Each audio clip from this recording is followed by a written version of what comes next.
Okay, so now I'll be starting with you, okay?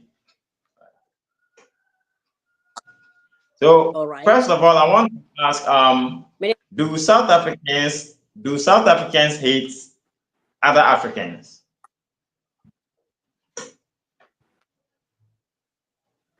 No, at all. No, at all. Really? I can elaborate with my voice. So from a long weekend. Yes. First of all, during the apartheid time, we were suffocating in our country with white people. I grew up under white regime in South Africa. In 1994, when we embraced democracy, first time in the history to have our black president, we embraced all the countries, not only African. We have Mexicans in the country, we have people in far countries in the world, with a hope that we are going to grow the tree. Let us take Africa in another level. We embraced them not only inside our country, even in our communities. We have black people in our black communities running businesses, knowing fully those people are illegal in the country, but that brotherhood and that sisterhood. We went as far for them to forge some of the documents for them to enjoy Africanism. What get at the end is betrayal from them. They never have any intentions of building the country. We found out finally their main aim was to vandalize our country. Like you see how they are tapping the electricity in most of the buildings we're staying. Go to education system. Remember in South Africa, most of the government school is a school. You will find in one class maybe 11 South Africans. Out of 45, only 11 South Africans. Are we chasing away those Yeah. kids? No, because they've got a right to educate of their documents. You understand? But you will find out the same people, even to donate inside the school, it will be very difficult for them. They will analyze or they will label us with shameless colors that even us we pity our dignity in front of our kids of South Africa. And those kids will be telling us, but you see, you embrace the people that you don't know than us. As we are trying our level best, go to the prisons of South Africa. Remember, even a prisoner in South Africa have got rights fully. If let's say you are a Muslim, you don't eat pork, you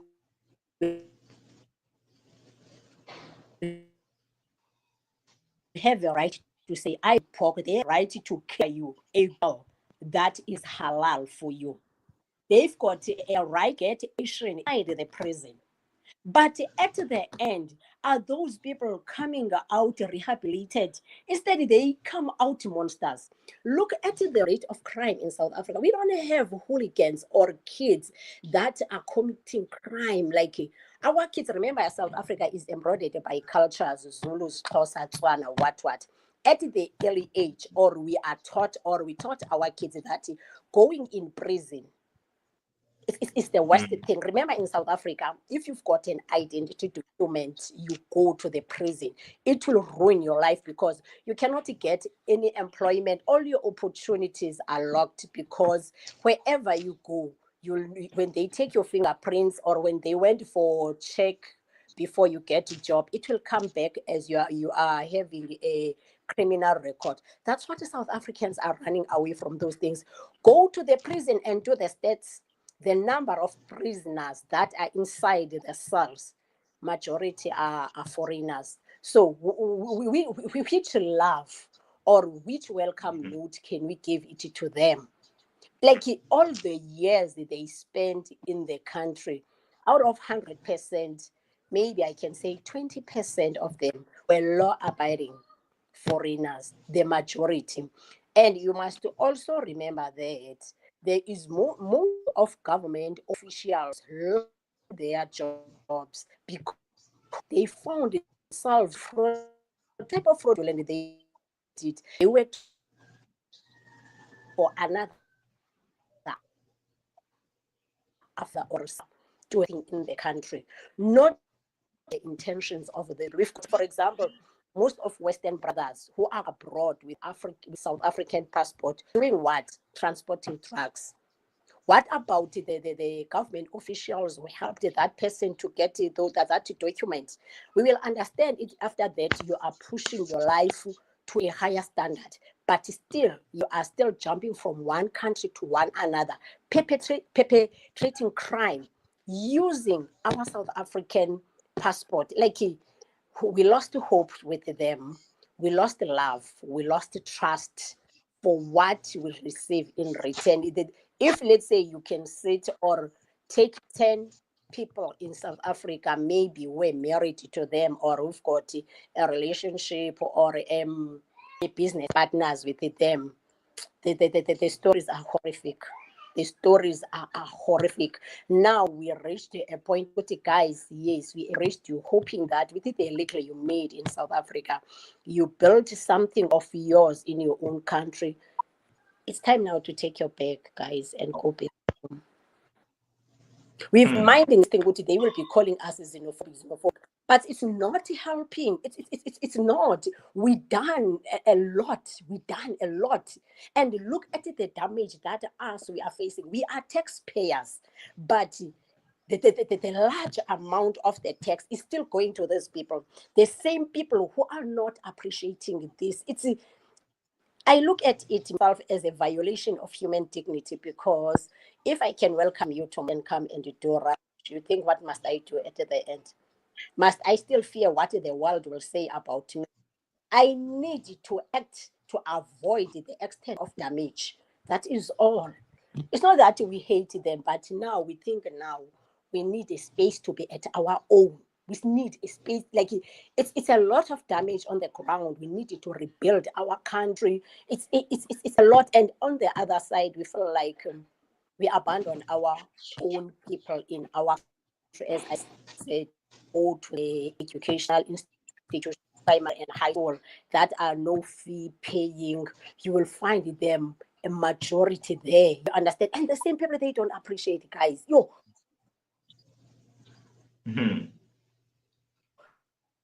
They don't appreciate. Okay. Okay, no. People, they don't appreciate it. They've got hate you and build their country, issues in their country. But you cannot bully people in their own territory and you expect them to swallow that. It's more than beyond. Like I don't know if, let's say, you can see maybe the state. It's just because I did not deal with the state. Unfortunately, I'm also a government worker, meaning that no those damages. When you look at it, and I am a taxpayer, looking at the amount of tax that I am paying for people who are not, like there is nothing good to be abiding law person, regardless of the country that you are in. We never forced you to be in South Africa. Country, you never sell drugs. You're coming to sell drugs in South Africa. In your country, you never ever expose yourself in fraudulent, but you are coming to take advantage of South Africa. And when South Africa are rebelling against that, you are labeling them xenophobic. Can you do that in your country? Can you practice that in your own country? Of course, no. Then you just stop taking advantage or betray our loyalty. Stop. That's the thing that we don't like. Stop betraying our right. No matter, you can say South Africa is the lawless country, do your best and leave South Africans with their own burdens. The reason why things are high in South Africa is because people forgotten the purpose of them to be in the country. And I'm not, as I mentioned before, that I'm working for government. It's going to be tough. It's not a threat or whatever. It's going to be so tough as we look at the damage and painful thing. Trade. There is nothing. Even if you are in a relationship with the person, you to her or him, and they betrayed you at the end, that wound will take time to heal.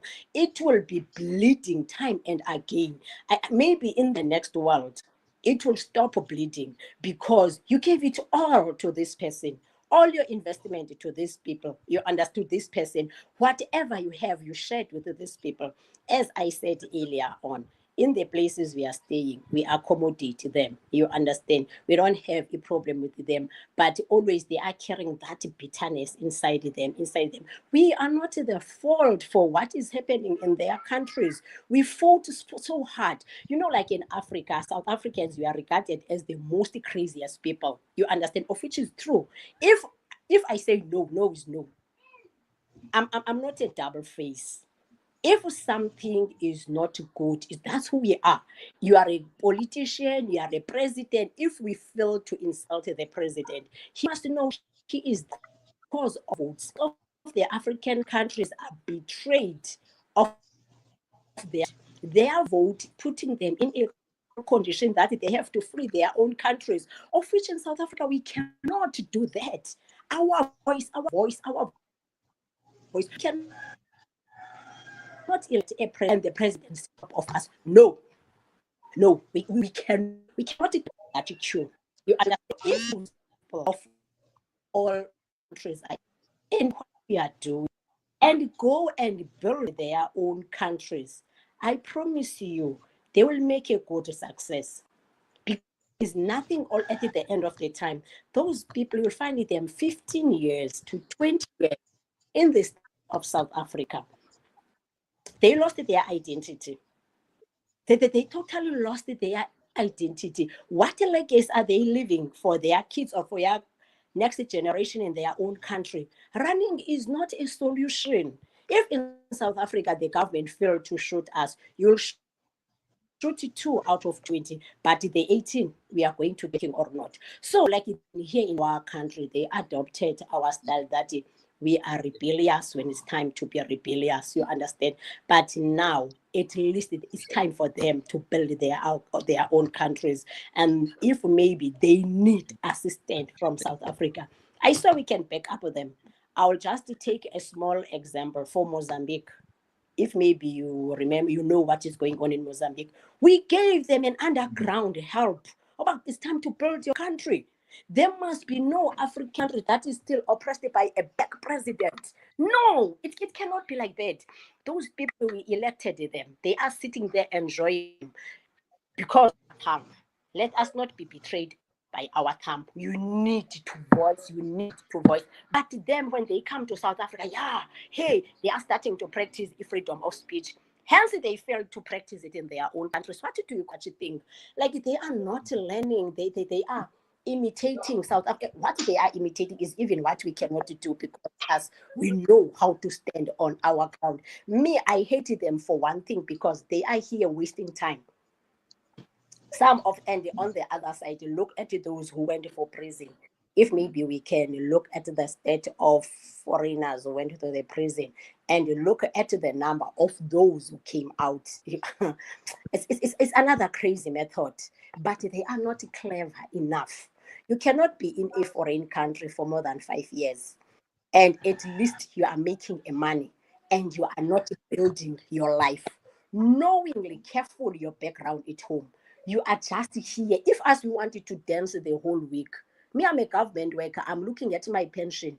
When I retire, how much am I going to get there? You understand? Some of them, they didn't have those opportunities. You understand? Instead to work hard, remembering what brought them in the country. Like instead, they are worse. They are doing horrible things more than us South Africans. And on the other side, they've got this mentality of saying that South Africans are lazy because we know our and we are relying on our government. Like you or not, we must have traces on our taxes. My child cannot pay at school. My mother at the age of 65 must get something from government. My mother mustn't bother me all the time. She's the first one to work in the country. She contributed a lot in the country. The government must look at her. So those are the things, those are the benefits we are enjoying as citizens. Them, they know fully they don't have those things. They will be comparing or competing with us. Okay, it doesn't make sense, guys. Hello, come on. You live in South Africa, you say you are making 3,000 rand. I'm making an example. Is not enough for 3 years to build something in your country and go back and build the legacy. Fly high the flag of your own country. Don't want it to retire in South Africa. Don't want it. I met another Nigerian pastor. It was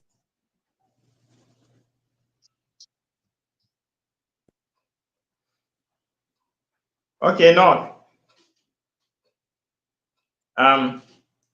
Njoli. Njoli, can you hear me?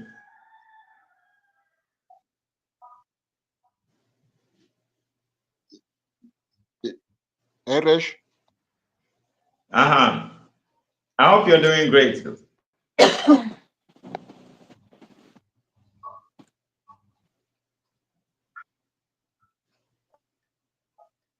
Njoli, how are you?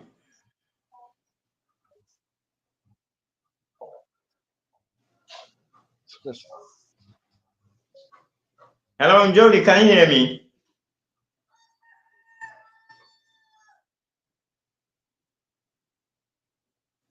Njoli, can you hear me? Yeah, Eresh, how are you? Yeah, I'm good. So I'm throwing the same question to you, and so do you think do South Africans hate other Africans?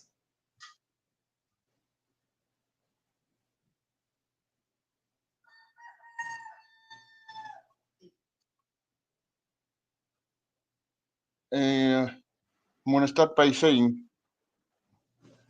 I don't think that is true, because we're living in a world where in South Africa we've got millions and of I foreign cannot nationals. hear you guys. It's So off. I I don't cannot think South hear you Africans at hate all. other I Africans. cannot hear you You at know, all, we've been given please. an I opportunity cannot hear to mingle anything, with please. other African It's like nations. You know, mute somewhere so somehow. we're I'm sharing the same offline. space. And Can you hear me? Yeah, I can hear you.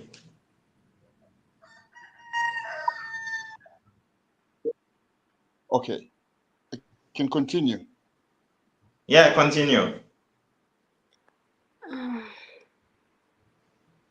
Resh? Yeah, continue. Okay. What I'm saying is, you know, we live in a world South Africans, I don't think they hate other Africans. In me saying that is that we've experienced a lot of influx from other countries coming to South Africa. And then what is happening is we learn from those people, you know, we learn languages, we learn their cultures, we learn a lot of things. guys, I cannot So hear anything. sharing the I same cannot space, hear anything. I don't think Hello. we hate Africans. The only thing Njoli, I please hold think on. we experiencing as South Africans is when people come. Hello? Yeah, and please hold on. I'm a Ghanaian, Resh? Angela. Can you hear me?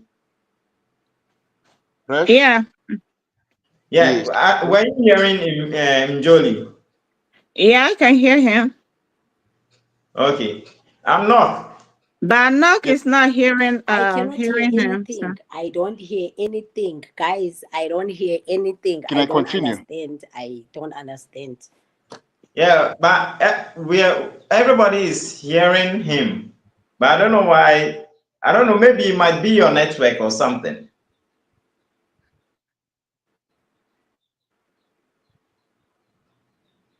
Okay, can I just move away Yeah, from where I'm standing now? Njoli, you can go ahead and then no. Okay, just give me Okay, what I was saying is, you know, having people from outside this country has helped this country a lot in terms of growing I don't hear in anything. terms I of don't hear anything. gross It's profit off. for The this line is country. off. You know, the only thing I was saying, the only thing I don't to do wrong things. That is a major issue for a lot of South Africans. You know what I'm saying? So I Yeah. don't think other Africans we hate them. No, no, no ways. I can tell you now. In For example, in our sports, we've got a lot of uh, people coming from Zimbabwe playing in the national team in the Springboks. We used to have Tendai Mtawarira, he played there. I don't think we hate Africans. We've got Ime Okon, he's playing for Supersport and he's in the national team, by the way. A young boy, I think he's about 21 years old. I don't think we hate other Africans in that sense. You know what I'm saying? Okay, so then one might ask, if so, why are Africans, why are the other Africans complaining more about, when it comes to South Africans attacking them and all that, and we are not seeing that with, the whites and all that in South Africa, the whites and the Indians and stuff.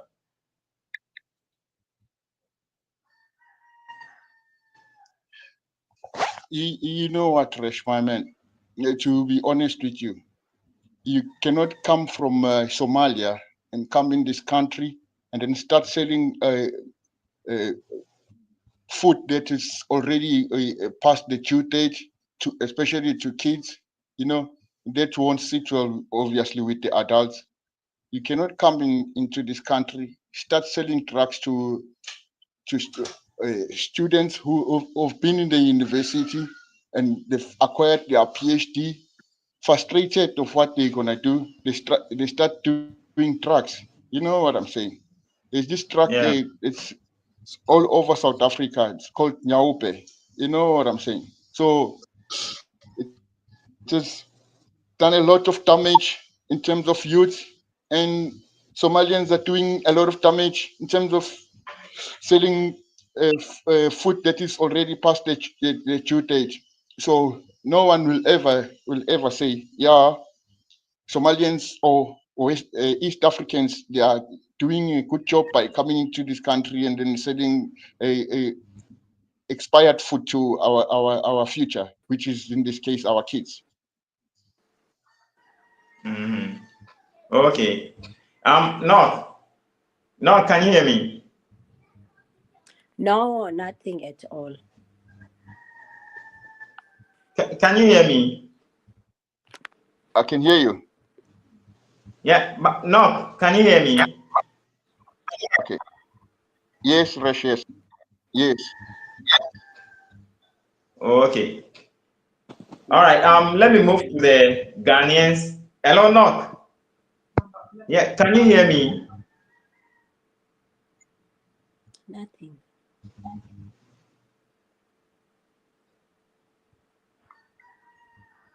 Oh, it seems Knock is having issues with the internet. So let me move to the Ghanaians and I'll get back to you guys. Amagana. Aibo. Yes. Amagana, can you hear me? Hello. Yes, Uh-huh. I can hear you. I was away from my phone when you were speaking, but I could hear you. Yes. Okay. So the same question to you.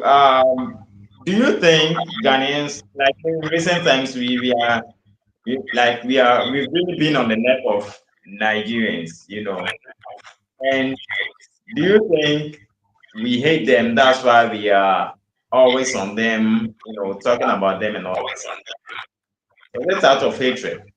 No. No, it's not. But that's their go-to word. They like to throw around words and see what will stick. So they can say you are jealous, you are envious, you hate us, you are xenophobic. They got away with that for a long time because a lot of us weren't really connected to the African countries, you know, because most of us traveled abroad, we're more concerned with what's going on there. Because 6 years ago or whatever year, the xenophobic thing was, you know, rampant on the news. I've never been to South Africa. Unfortunately, I haven't been to as many African countries as I should. It's now become more, and I think it's for most Africans, you know, most of us grow up and we've been brainwashed that you are going abroad, you know, to the Western world.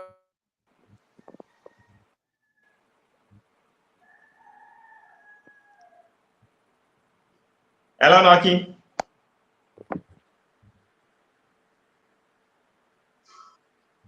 Wow, it says the internet. No, I cannot hear I don't know. anything. I cannot No. hear anything. I don't know. I don't know.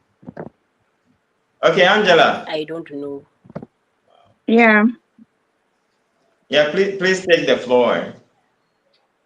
So do we Ghanaians like hate other Africans, especially when it comes to Nigeria? Mm. No, I don't think so. Ghanaians don't hate anybody. Ghanaians love everyone. And you can even hear from different countries always saying that Ghanaians, you know, love everyone who comes into their country. We only hate people who do not want to obey the rules and regulations in our country. And I think that one is everywhere. You cannot go to somebody's country without, you know, follow the rules over there. If you want the people in the country to, you know, accommodate you or to love you, then you have to obey the rules in that country.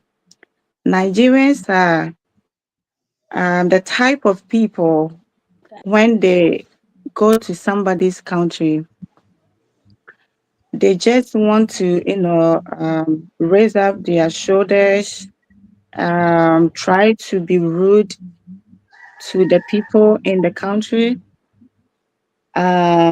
They always, you know, introduce bad behaviors, you know. So when they come to your country, you don't feel comfortable around them.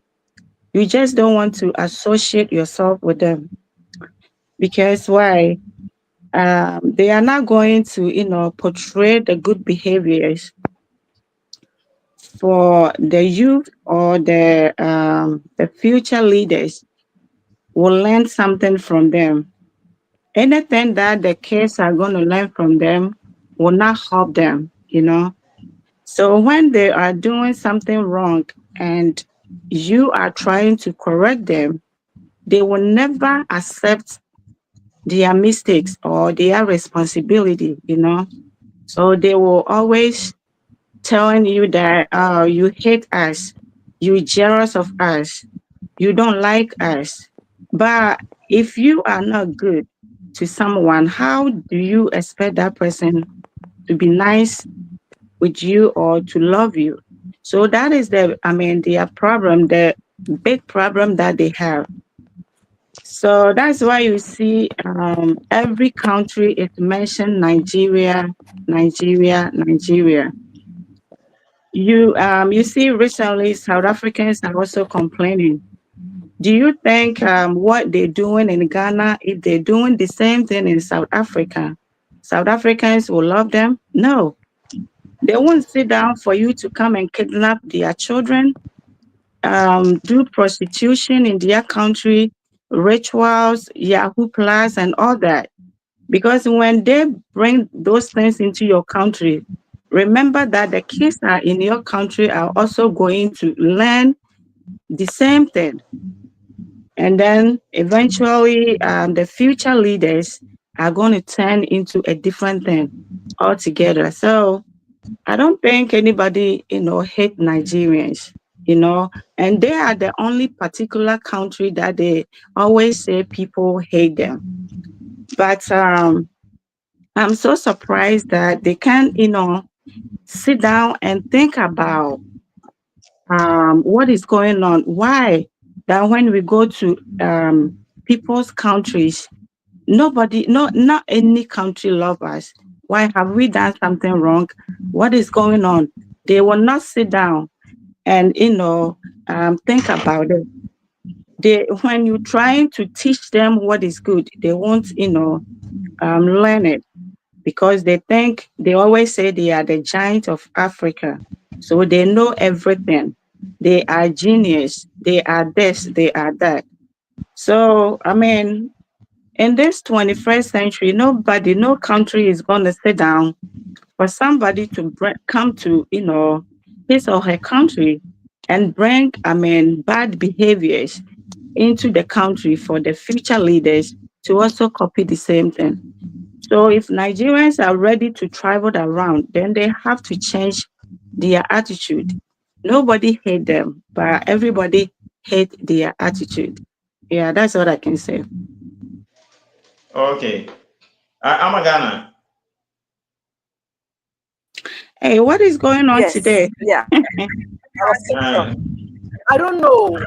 It just shut me down. I don't know what went on. Yeah. So I should just finish what I was saying. Yeah. Yeah, please continue. Is that what? Okay. So yes, no one hates them. It's just I don't even know how to put it to words. And I always say maybe it's their upbringing, because they see humility as like when you are humble, they see you as being stupid, but they don't know that there's a saying that you get more something with honey, That doesn't mean you are stupid if you are humble. The reason why Ghana is renowned for its peace is because we don't want problems. We could tread on people's toes, we can be rude, we can be arrogant, but it's not necessary. But they see it as some accolade when people, but if everyone is turning against you, then it's time to really, I always say, self-reflect. You have to sit and try and figure, why is it that we are so irritating to people? Why is it that it is only us? And I'm not, again, when we say this, we are not saying Ghanaians are perfect. We are not saying South Africans are perfect. We are not saying, but if everyone's eyes are on you and your name is in everyone's mouth or on their lips, there's something going on. There is something going on. And obviously, your politicians don't care for you because they found out that they cannot deal with you. So it's almost like your own parents are sick and tired of you. That should tell you something. If your own household cannot tolerate you, but they just fob you up like every weekend, or it's almost like parents have children, but every day they want someone to take over their kids for sleepovers and stuff. That should tell you something, that you are not wanted. And maybe it's that adults amongst you that should sit you down and talk to you. But what I'm seeing, their politicians don't even care. It's like these people are so recalcitrant. We can't deal with them. Let other countries handle them. And other countries are not prepared to, especially Africa, where most of our politicians and so-called leaders are corrupt. They have not taken care of the citizens. So you cannot come into that space and fight for space in that city. And let me go back to South Africa, because South Africa is only 30 years old. Let's remember. And it's almost like, they were under oppression. Basically, the black brothers were under apartheid, the clerk or whatever. So it took them a while to find their feet. It's almost like a toddler, getting up. Then I know Nigerians will zoom in and say, "Oh, they haven't even found their feet yet." That's exactly what happened. Someone come and correct me, or that is exactly what happened. They went to South Africa. The black people there were still trying to figure out, because it takes time to come from that mental state. And you are toddling and you are trying to figure it out. Okay, this is our country. We have every right to be wherever we want. But most Nigerians, let me say most, because they'll come and say all kinds of things. Most Nigerians zoomed in because they are professionals, and in their own country they don't get money, So they came in as doctors, most of them with fake, some of them, let me say, some of them with fake certificates, and try to take over. You cannot. It doesn't matter when you go into that space and people are not there yet. They haven't gotten to the place where they recognize their own potential, and that's what I can't stand up for them. They come into spaces where the citizens, Ghanaians, are not. We don't fight because we are only 30+ million. We are like 35 at most. So we don't have to fight for things. We close our shops when we want to, but look at these lazy people. You are hustlers. You are 230 million. You have to fight for survival, and that is you. But don't come into people's space, and that's what annoys us. You come into our space, you don't respect that we are different people. You hustle, we don't have to. And you come and insult us, and you come and belittle. It's not going to happen. Go back to your Nigeria and insult yourselves there. And that is how it is. They don't know how to behave when they enter people's space. You are not going to go into someone's home and act like the children there until you are given, you are given the right. The parents will be like, okay, you can put your feet on the table, you can sit, you don't have to wash dishes. You have to be given that right. But they're going to come in and act as though that house, it belongs to them. It does not. It doesn't matter that we are Africans, most especially with your behavior, where you try, you want to take over, you want to push people aside, and because you are aggressive naturally, and most African countries, as I said, don't fight for, they don't have to fight so much. So you naturally will have that tendency. And that's the problem. So as I said, they have to understand exactly what South Africans are coming from. And that's why I empathize with them and I do videos about them, because I understand this nature. And most of us, like I'll say, Ghanaians, our parents kind of coddle us. We have to admit that, because they have 2, 3. So they can afford to. They don't have 6, 7, 8, 9, 10, most. So they coddle us. They spoil us. So it takes a while for us to find our feet. So when they come in and they say, oh, they just take their time. No, this is my country, and I'm going to take the terms. Unfortunately, our politicians are not doing right. They have to go back home. And it seems like South African politicians, some of them have to go back home and say, our citizens come first, and you sit somewhere and figure it out, or go to your country. How about you go to your country? And because you can't even bully anyone in your country. You cannot build, you cannot go to Hausa land and do whatever. You cannot go, Igbos cannot go to Hausa land, Yorubas cannot go to Igbo land. So why are you trying to do it in someone's country? Because they are more relaxed? No. That is why you have to sit and say, let me not take advantage. I know I can, but is it the right thing to do? But they don't self-reflect like that. They're like predators. They'll just, zoom in and say, this is a weak link. Let me just, and that's why people don't like you. People don't like you because you take advantage of loopholes. And Africa is full of loopholes. Now our politicians, we are trying to hold them accountable. So it's an issue. So you cannot go in and take advantage of loopholes. And that's what you do. I don't see why they don't get it. That is a problem. And I'll end it there for now.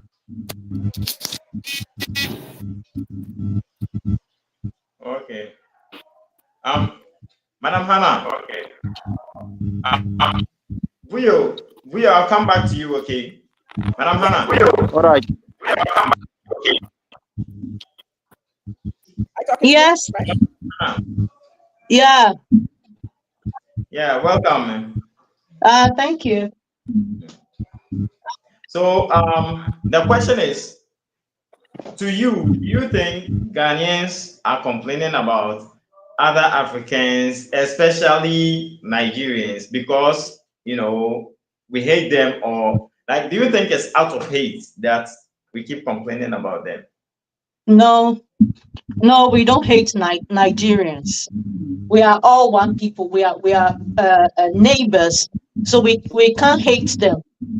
But we only hate their behavior. They are one people. They come to your country and you don't take charge. They will take charge. If you don't take charge, they will take charge. It's either you win or they win.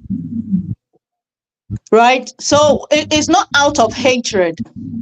It's because we love our country and we are trying to protect it. We love our country and we want to dominate it. We don't want other people to dominate, Nigerians rather, to dominate it. When Nigerians first came, you wouldn't hear any, though there were some issues, there were crimes, little ones, but Ghanaians were not talking, right? Until they came in masses. Then we got to this crime, this Takrady girl kidnapping started. Yeah.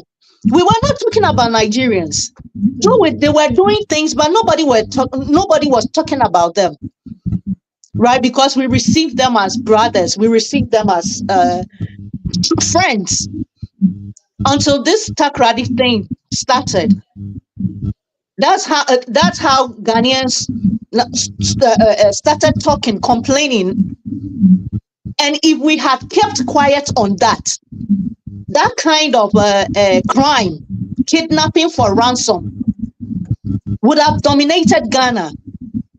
If we had kept quiet on that, Ghana would have been suffering from this kind of issues. Just recently, one lady, they said this, she works at the airport. The Emirates Airlines. Yes, he was kidnapped for ransom. And this is not a practice in Ghana. Right? It's nothing. This thing is not in Ghana. So when they start something like this and you don't talk, it takes over you. They come to your space and they don't have a limit. They are not limited to anything. They will tell you, this is how we are. We cannot change for you. This is what they say. And one time I from on YouTube, from one of their television stations, the panelists, they were saying this. They said, Nigerians, this is how we are. We cannot change for those countries. We cannot change for them. So if you cannot change for the other country, they say if you go to Rome, you do what Romans do. And if you go to that country and you cannot change for them, we are not saying change and take up our behavior or our kind of life, but you should know your limits. So if you don't change for that country, then stay back. And you should know that that country will be will also want to protect their country. So they will talk. And when they start complaining, it's not out of hatred. You see, it's not out of hatred. We are protecting our space. Now, South Africa started. South Africans, when this xenophobic thing started, sorry, they are not xenophobia, but they pushed them into doing that act. South Africans were complaining of migrants causing havoc in their country. They did not direct it to Nigerians until Nigerians themselves came out. Hey, you, this, that, we are not going. You are foolish. We will not go. You will not. You know, these people were having they carried machetes and this. Like, they want to face the South Africans because they want to show that, hey, we are the giant of Africa. You cannot win us. You cannot, like, you see. Then the South Africans that directed their actions to them. Though the Nigerians were the people doing the most, but South Africans were saying migrants. Then this thing of xenophobic attack and those things started. They are not xenophobic. They you push them to it, and they are protecting their space. And this is not hatred. They portray this kind of behavior in India. When the Indian police were, I don't know what happened, but this thing is from their Minister of Foreign Affairs. She was talking on the television, and she made this statement. She said the Nigerians were daring the Indian police. Hey, we in our country, we kill, we share blood. So you like, they were daring those people. So when these people get up and start against you, you will say it's hatred. It's not hatred. It's not hatred. We are protecting our space. Thank you. Hello? Yeah, hello. Yeah, I've ended. Thank you. All right, thank you. So let me come back to Njoli. Hello, Njoli.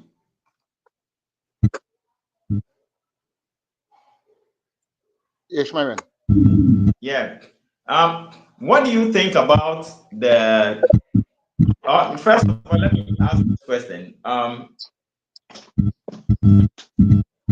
Hello.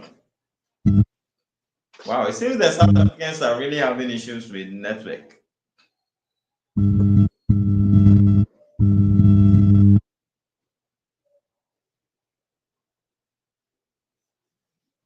Hello, Knock.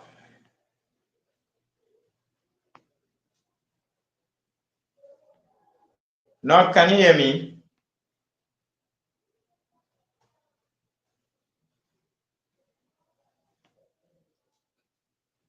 Hello, Knock, can you hear me?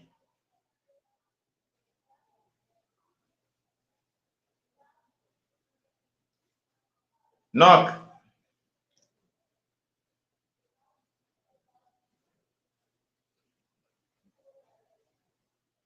Hello?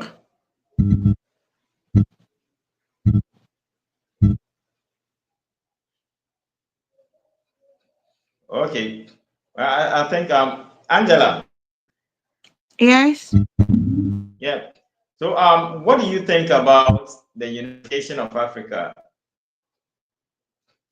Like Africa becoming one, as in one country and all that. Do you back the whole thing?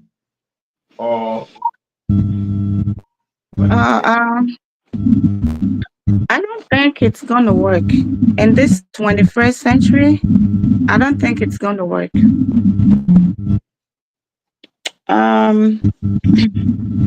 Because what is happening?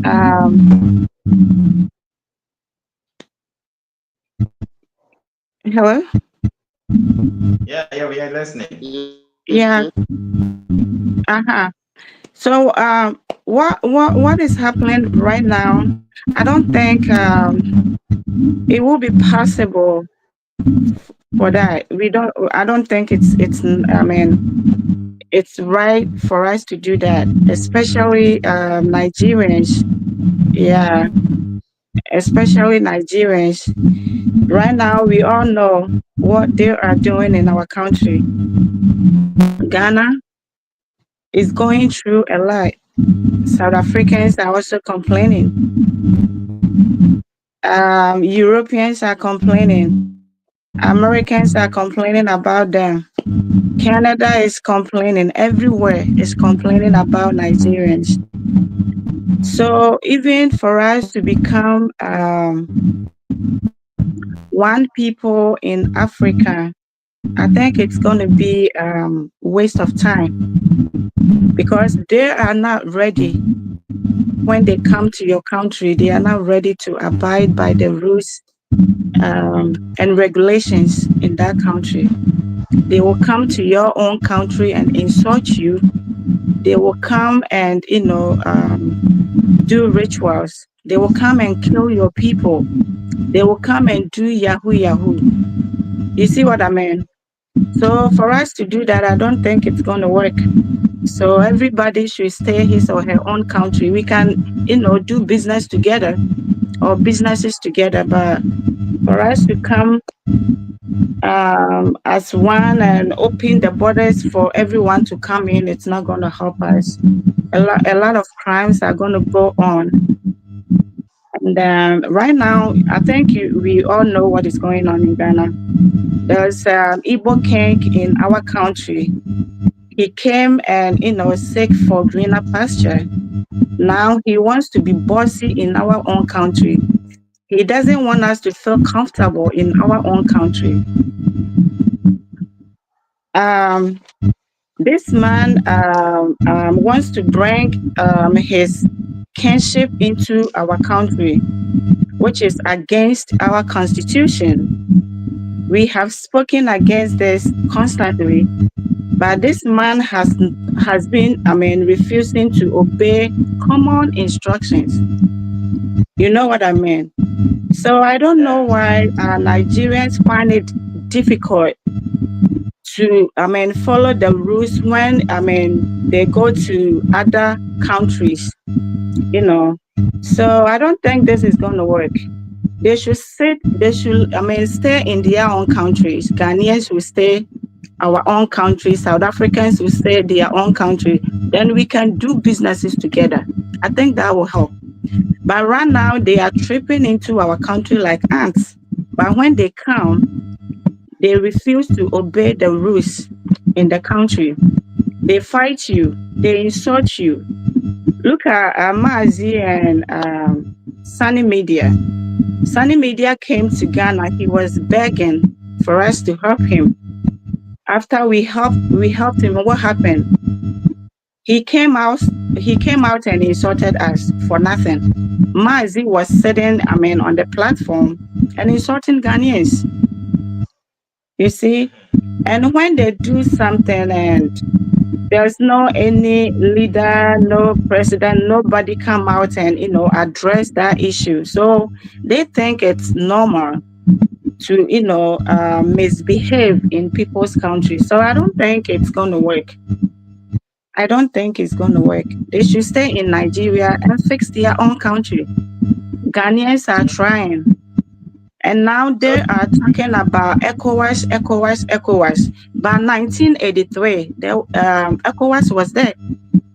But they told Ghanaians to leave their country because of, the, what do you call it, population or whatever, But right now, all of them are coming to Ghana. And Ghana, they always say small Ghana. Yeah, Ghana is very small. We cannot contain all Nigerians in Ghana.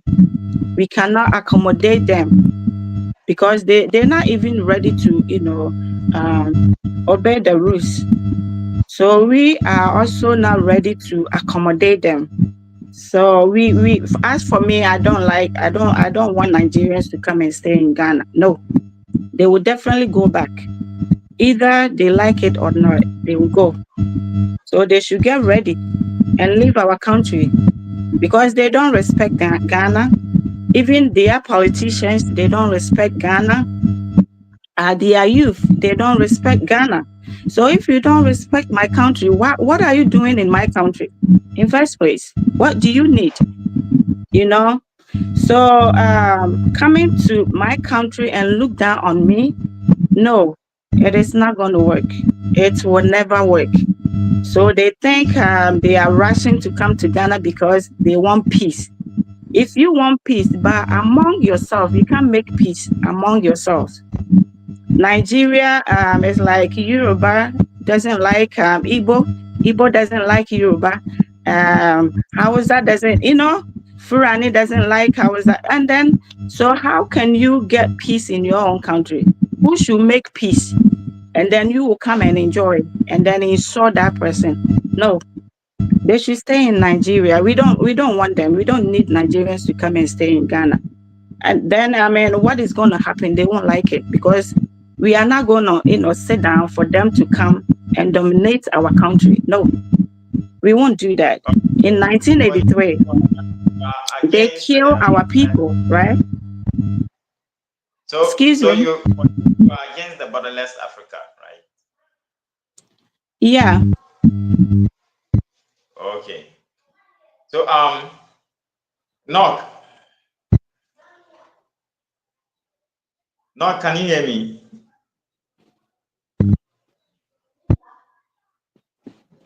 Today Knock. Today is not good though.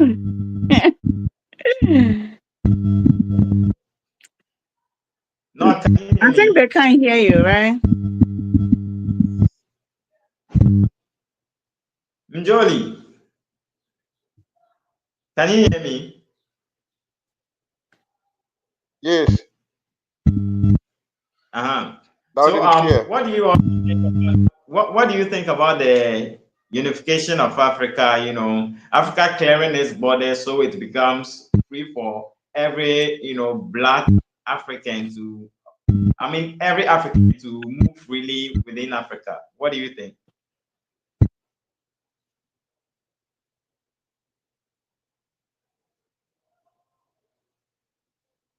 that will actually be the best thing that has ever happened to Africa.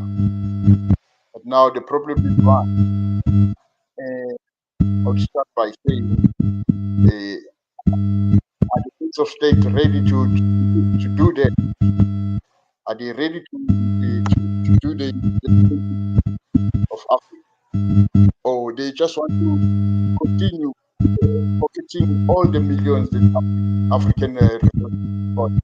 They want to actually reach themselves, not to look after their own people. The heads of state are ready to do that. I don't think. Wow, network is very bad.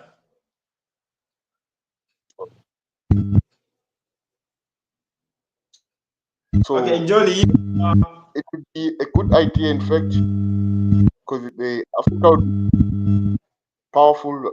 Just imagine 4 countries making one country. How powerful that must be. Are the heads of states ready to do that? No, I don't think so. In fact, they want to.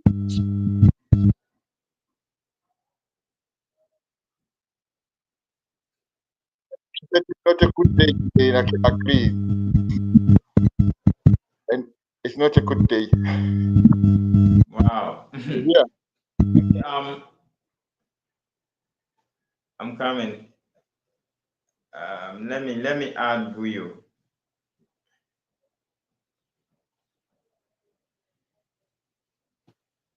Hello, Buyo.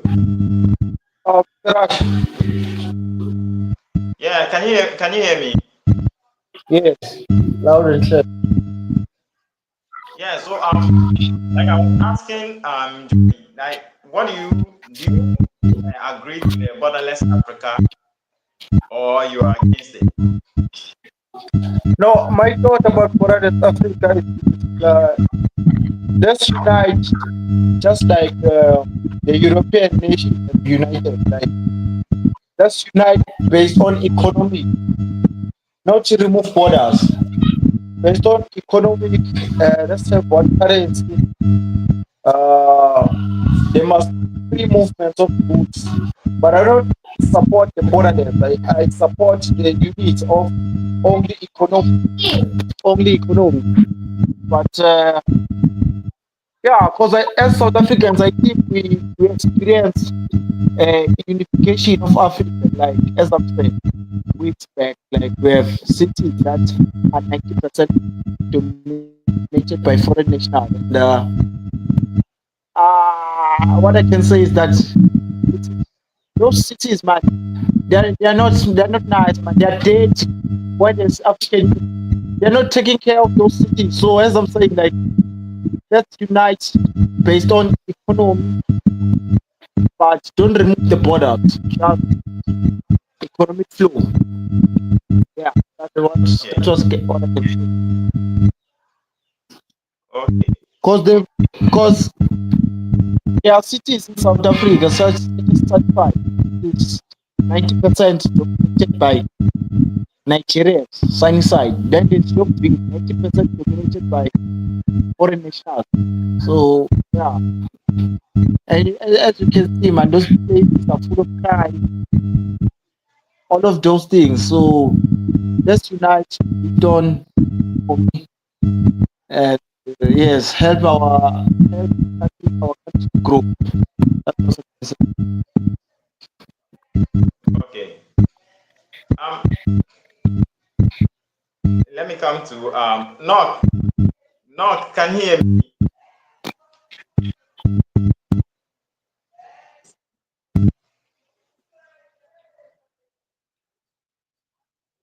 Hello, Knock.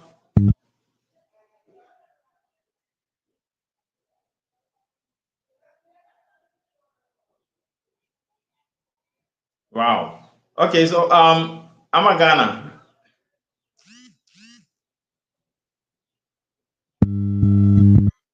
Hello, I'm a Ghana. I think we have to do this next time first. Madam Hannah. Yeah. Can you hear me? Can you hear me? I'm hearing you, right? You know, I just have to mute. Ask people to mute. It messes up. If your mics are open, it appears if you're not sure. Otherwise, it messes up the whole thing.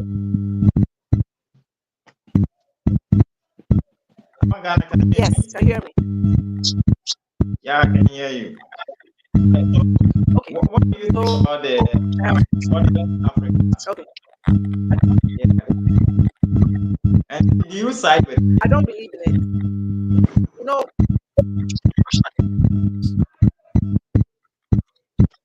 you are not clear. Rash, you Yeah, can you? or is it just me? I'm hearing part of the okay. You said, do I side with what? I missed that part. If you start, do you side with the unification of Africa?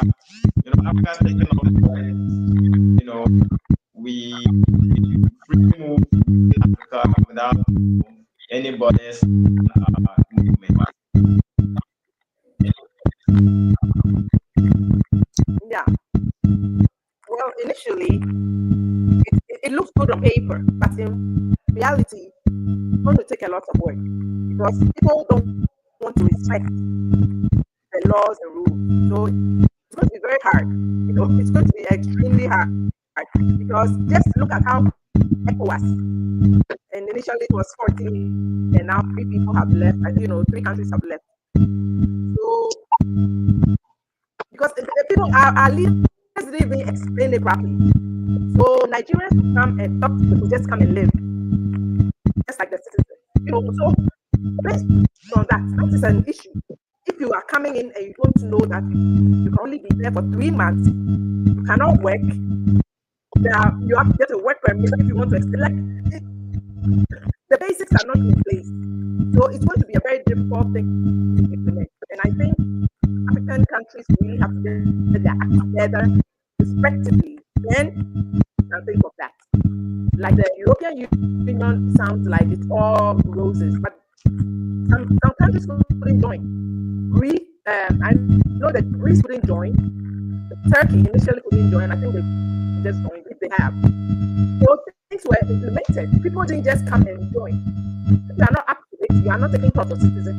You cannot form them up on others. And even now, Eastern Europeans, to an extent, not all of them, because Czech Republic and some of them are doing well, but some still have a stigma attached to them. So Africa is going to be the unification is going to be a problem. What less we can do it economically, but most countries, I think only South Africa really manufactures, right? Most African countries do not manufacture. We don't manufacture anything. So when you are opening up borders, what are the jobs who are coming? We don't have minimum wages. We don't have minimum wages. A lot of things are not in place. We cannot track who is coming in and going out. People enter your border. You don't know who is in there. You don't know. I did a story of a guy who died his child in 2017, and he escaped. Who knows where he is? There's no tracking system. You know, so it's a problem. Each country is already dealing with a lot of hardships. Their own criminals. You going to add a lot, especially some who don't respect. So coming to your country and insult you, it's that the way was, you know, it's many why I opened my channel. They insult you, they belittle you, and then they want to get away. And then now their comments are hurting. No, you cannot come into this. And this part of that is people have to understand or comprehend. You belittle, you expect them to start, and most of them who are in Ghana are just pretending. Yes, I said it. Because a lot of them who look at how they used to insult us. Look at other non-blacks are eating our food and liking it. It's when now they are Ghana food. But they used to insult it. What is not knowing Africa. It's just a lot. No, it cannot work. There's too much. There's too much. And our leaders have, if our leaders want it to work, then they have to do better. Yeah. So, thanks. All right. Anna. Yeah, yeah, I don't support it. I don't support it. Come again. Are you for or against? Oh, I'm against. I'm against. Nigeria for 20 because of Nigerians, so I'm against. Because when this thing will not be beneficial to any of the countries. Why? Because our leaders themselves, they don't know how to plan. They don't know how to put things in place. They'll just put down they'll just put it down like that and just leave it. And even with the ECOWAS itself, has a lot of problems with it. It's bringing a lot of problems with other countries within this ECOWAS countries, and it's not helping.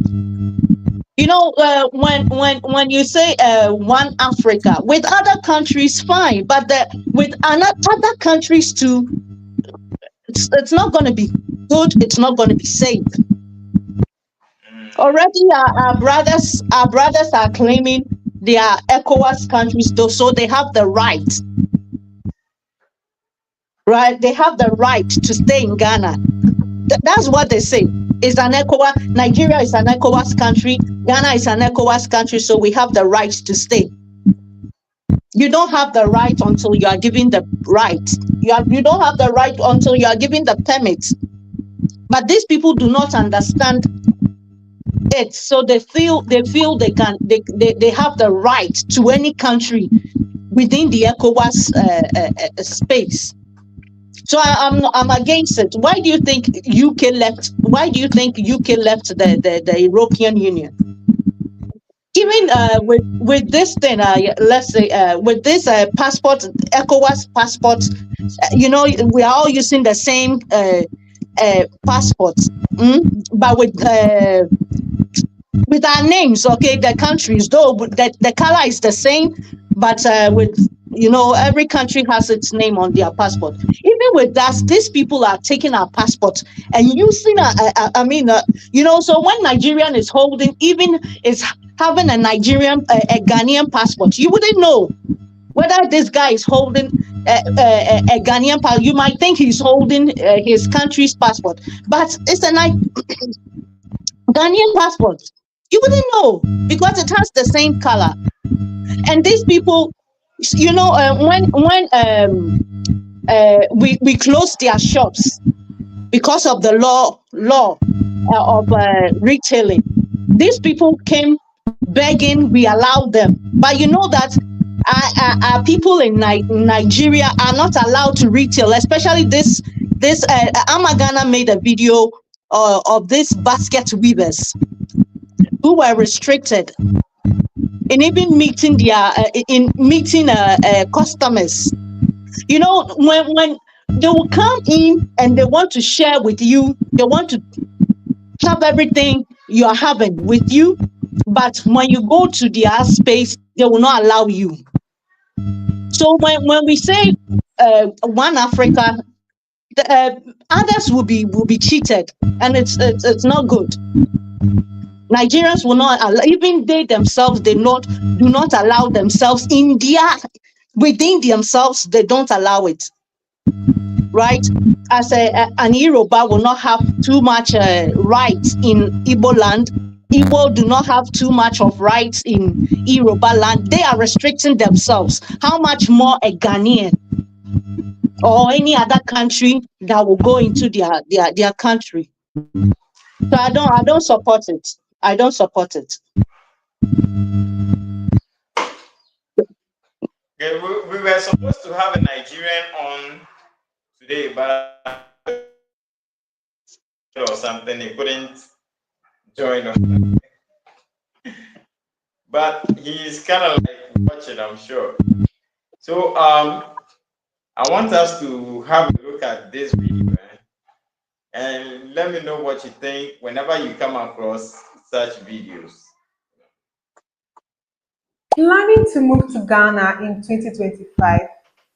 Well, you're in for a treat because in today's video, I'm going to be giving you reasons why you should move to Ghana in 2025 because you're going to love it over here. Trust me, you won't want to go back when you come to Ghana. So let's jump right into the video. Hello everyone, my name is Judith and I am a Nigerian YouTuber based in Ghana. So if this is your first time of seeing my face, my gorgeous face, please don't make it your last by liking and subscribing and doing all that good stuff. And if you're a returning subscriber, thank you so much for always coming back. I'm so grateful. Thank you for your support. So let's get right into the reasons why you should move to Ghana now in 2025. We are almost at 2025. The first reason why you should move to Ghana in 2025 is because of their cultural heritage. Guys, Ghana is rich in cultural heritage, I must tell you. So if you are a lover of culture, you are a lover of tradition, you are a lover of history, then Ghana is the place for you.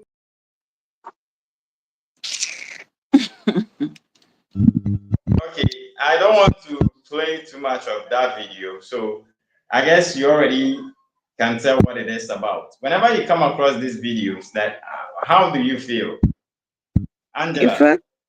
Yeah, it feels so bad. Anytime I hear them like this, I feel so angry. Okay? I feel so angry. I become so mad. Because why? We don't need them. This particular video, I sent about 4 messages to her. We don't need them. The safety of our country is so important to us because this is all we have. Only Ghana we have. So this kind of their attitude, we cannot accept them. They will come, but they will go. Because I told her, I said, when we finish, when we are ready for you, you will hear from us. Okay? Yeah, so when you destroy your country, if you cannot make peace, why do you want to stay, I mean, a place where, I mean, there is peace? Because in your own country, you cannot make peace. So when you destroy your country, then now you are moving to Ghana. And when you come, you won't humble yourself or yourselves. You will just come and insult us. I mean, I don't know how they take Ghanaians for. I don't know. But the time that we have arranged for them, it's on the way coming. We will never allow Nigerians to, stay in our country or to dominate our country because they are not the kind of people that they can make peace. They are not the kind of people that they can, bring value to our country, our motherland. And sometimes I feel so angry, especially the time that I heard Yorubas came out and then they were telling, I mean, Ghanaians the history of their ancestors and all that. When they come out to talk about the history or to talk about how long they have been in Ghana, they should tell Ghanaians, the truth. What brought them into Ghana or what brought them to Ghana? They joined, I mean, Europeans, I mean, and fought our forefathers. So these people are not the kind of people that we want to accommodate them in Ghana. Okay, so they should try to, be united in their own country and fix their country and stay there because Nigeria is bigger than Ghana. They are the giant of Africa. They have everything. Ghana is just a neighboring village. Ghana is just Ghana of yesterday. You know, I mean, Toyota Lamborghinis, we don't need them in our country. Okay, so they should stay in their country. Ghanaians should stay in their country. Ghana and Nigeria, we always say we have nothing in common. Absolutely nothing in common. They are forcing themselves on us. They are forcing themselves on us. I wish that Nigeria guy was able to come. I had a lot of questions for him. But he I was so where is he? like, I don't know, but he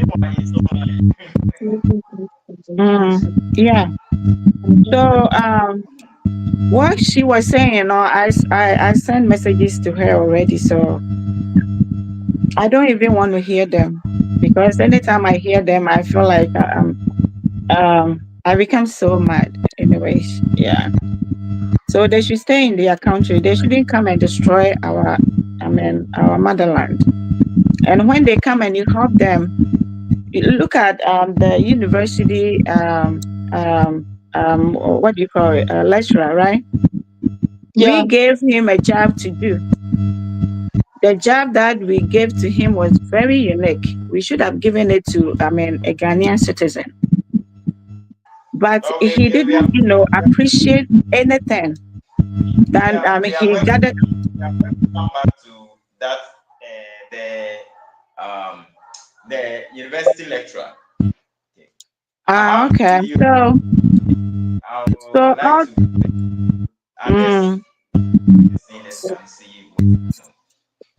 So they are not a good people that we can, associate ourselves with. When you do good to them, they will do bad to you. So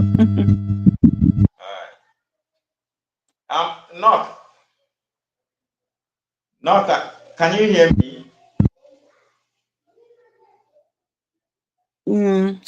Today, the thing is not really. Okay. It's not cooperating. Yeah. Yeah. So how do you feel when you hear concerning the video? Yeah. I don't. When I see such videos, I get angry. Like our sister said, yes, I'm not happy about such videos, because this is a venue, a way of inviting their people into Ghana, and that's how they've gotten a lot of them entering into Ghana, right? And these people want to add up in number.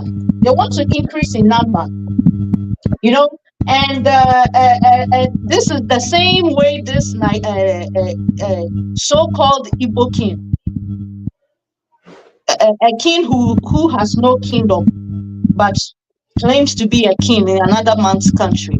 This Igbo king, if you've seen his video, one of his videos, when he was inviting his people to come, in the video he was saying, come, I'm inviting you, come and do businesses, come and do this, come and do that, come and do, So that's how he wants to extend, he wants to expand, he wants to increase his kingdom. He needs many more of them so his kingdom can grow. So it's a strategy. It's a laid out plan. These people, I was watching one one guy who even Ama it's through Ama that I got his channel. I knew about his channel. Need something. One guy was saying in 2019 or so, they were having their festival in Dansoman. And this man was telling his people that, he was encouraging his people that how they build their kingdom in Ghana. And he knows that in Ghana, when their elders talk, the youth becomes quiet, right? So even if the youth rises against it, the elders talk, we will be quiet, and that's how they will get to have their kingdom in Ghana. That's how they will get to establish themselves here. So these things they are doing is a laid out plans. They have sat somewhere and planned. We, in Nigeria, this and that, they don't want us. So the only option for us is Ghana. And Ghana is a calm place. These people are mumu, like they will say. These people are quiet. These people are, we can walk over them. They are timid. They are pushover. So we should be serious and build our. You see, it's a laid out plan. It's a laid out plan. This girl is an Igbo girl. I think I've seen. She was talking about their festival, so I think she's an Igbo girl. She's an Igbo girl, yeah. So it's a laid out plan. This video should not be encouraged. Why should you tell your people to come in? See, I saw one guy, a young guy, like 15 or so. That video is on YouTube. He came all the way from Nigeria, and he was asked, "What job are you doing?" He said, "What job are you going to do?" He said, "Yahoo." So this what you see, they are spreading to their people. So anybody that carries his bag is Ghana. Now Ghana has been the Europe of Nigeria. Whether I know they will not be happy of this statement, but whether they like it or not, now Ghana is in the 80s, Nigeria was the Europe of Ghana. Now it has changed. Things has changed. Now Ghana is the Europe of Nigeria, and they are coming in masses. Big, small, little, old, young, they are all coming. And how can we contain these people? The land is so small to contain all these people. Igbo is coming, wants his kingdom. Yoruba wants their kingdom. I know, Yoruba too, they also appointed sub-chiefs. Yoruba appointed sub-chiefs. Yeah, they are appointed sub-chiefs and Ghana traditional leaders. Stop them. You see, the Ghana traditional people said no, they are not allowing it. So why this Igbo man too doing the same? Like, these people are working with speed. I said last time, I was saying this Igbo man, he's smarter than any of our leaders in Ghana. Yes, maybe you may disagree, but see the way this guy is working. He has worked his way through to the presidential level. Last time I saw a video, it was me that showed that video.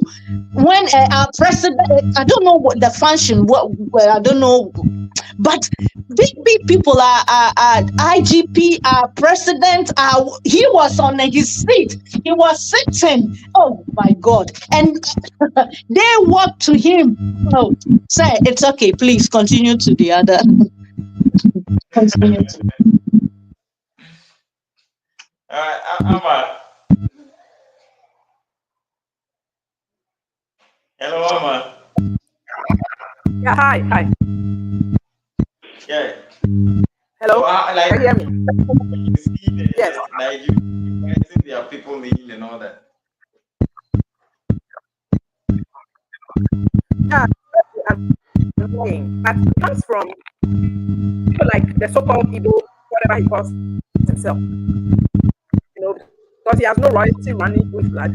He recently started saying that at first he said something, then now he's changed his story. But if he is inviting 50,000 or 20,000 people, then how is it that his subjects will not, follow his example? He's the leader. But again, you see, this man, he miscalculated, because that's the thing about Ghana. We might be relaxed because we don't bring that intention. So we don't think when people come into our space, they have evil intentions towards us. Because we don't go into that space with that mindset, right? When we went to Nigeria, when things hard for Ghanaians, they needed teachers. And we filled that gap. It wasn't that there were teachers in the classrooms and Ghanaian teachers went to teach them out. We don't do that.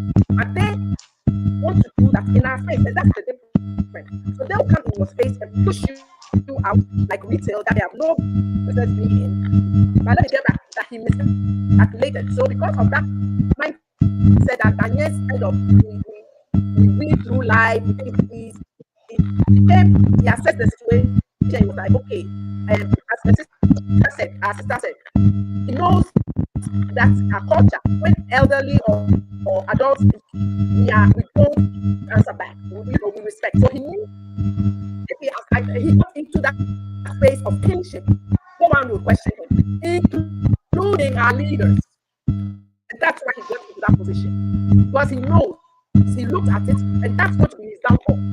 Because now that we are talking, our leaders are listening and trying to believe they'll be pissed at what he took them for. And that is the issue. Because if you are taking advantage, they're going to backfire. Because they were doing it out of, as usual, the humility we have, we respect people in authority.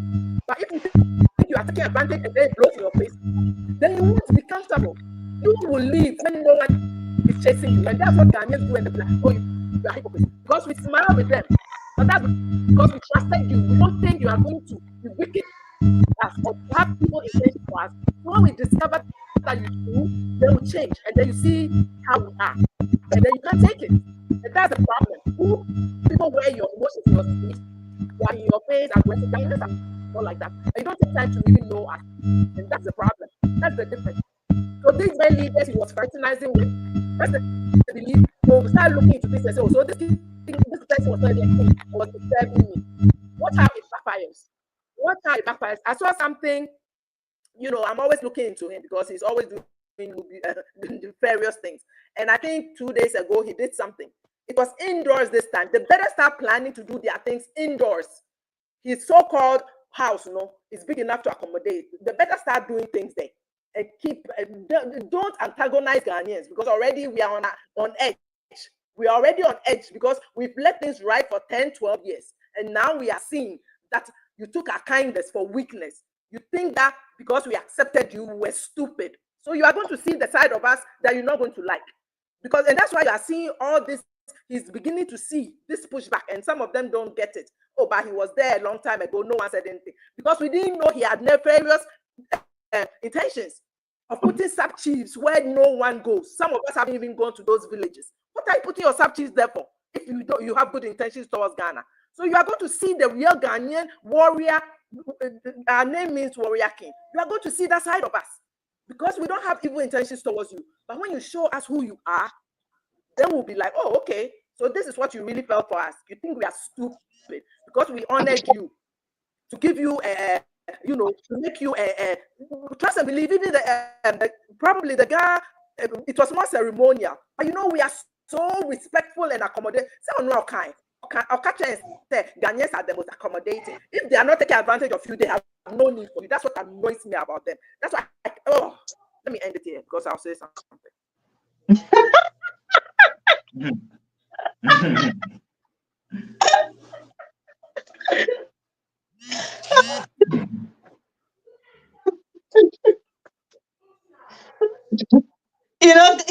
Ghanaians, we are very respectful. When it's getting to the point of you spitting out something bad, you tend to stop.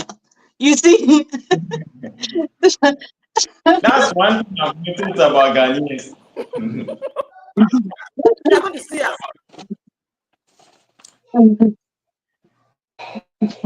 Okay, we have a new person on the line. Bayo. Hello. Hello. Yeah, that's you. Yeah, can you hear me? Yeah, we can hear you. Where are you from? I'm a Ghanaian living Hello, in United. can you hear me? Okay. No, can you hear me? You all guys. Yeah, I can hear you. Okay, Basio, please hold on. Yes, I hear you. Yes, I hear you clearly. No, can you speak louder, please? Sorry? Please speak a bit louder. Can you hear me? Oh, okay. All right. I'll try level best. Can you hear me now?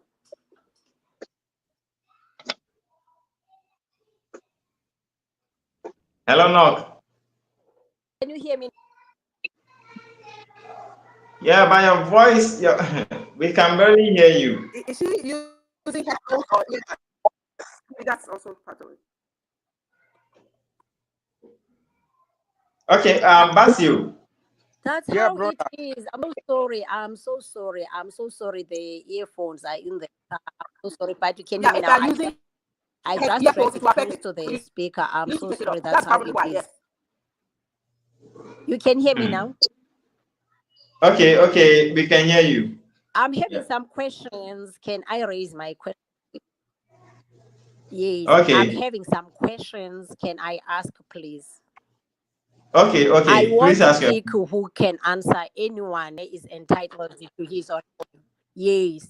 As you people sitting, what is your opinion about us, South Africans, fighting back our integrity and the dignity of our country? That's my question. Okay, who I would love like it. to answer? Oh, I'll answer. This is Amagana. Okay, I'm a Ghana. I I'm a love it Ghana. Go because, ahead. yeah. So I love it. I love it because understand the situation. They come in, they take advantage. And when you are welcoming, they think you're stupid. And that's exactly what they did to Ghanaians. And now Ghanaians are rising. Said, no, and we are going to push our leaders. Our leaders listen to us. It might take them a while to get there, but they will listen. And that's when they're going to see.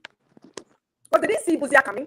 Buzia happened when he looked around and said, if I don't take action now, in this, like right now, 30 years later, Ghana won't be Ghana. So our leaders will listen. So they should continue to say, hey, Ghanaians, you don't do anything. You'll see. And won't do it we won't buy you like you did to our fellow Ghanaians and even name a bag as Ghana must go to memorialize the occasion. And then when we talk about it, we say, it's past. We should no.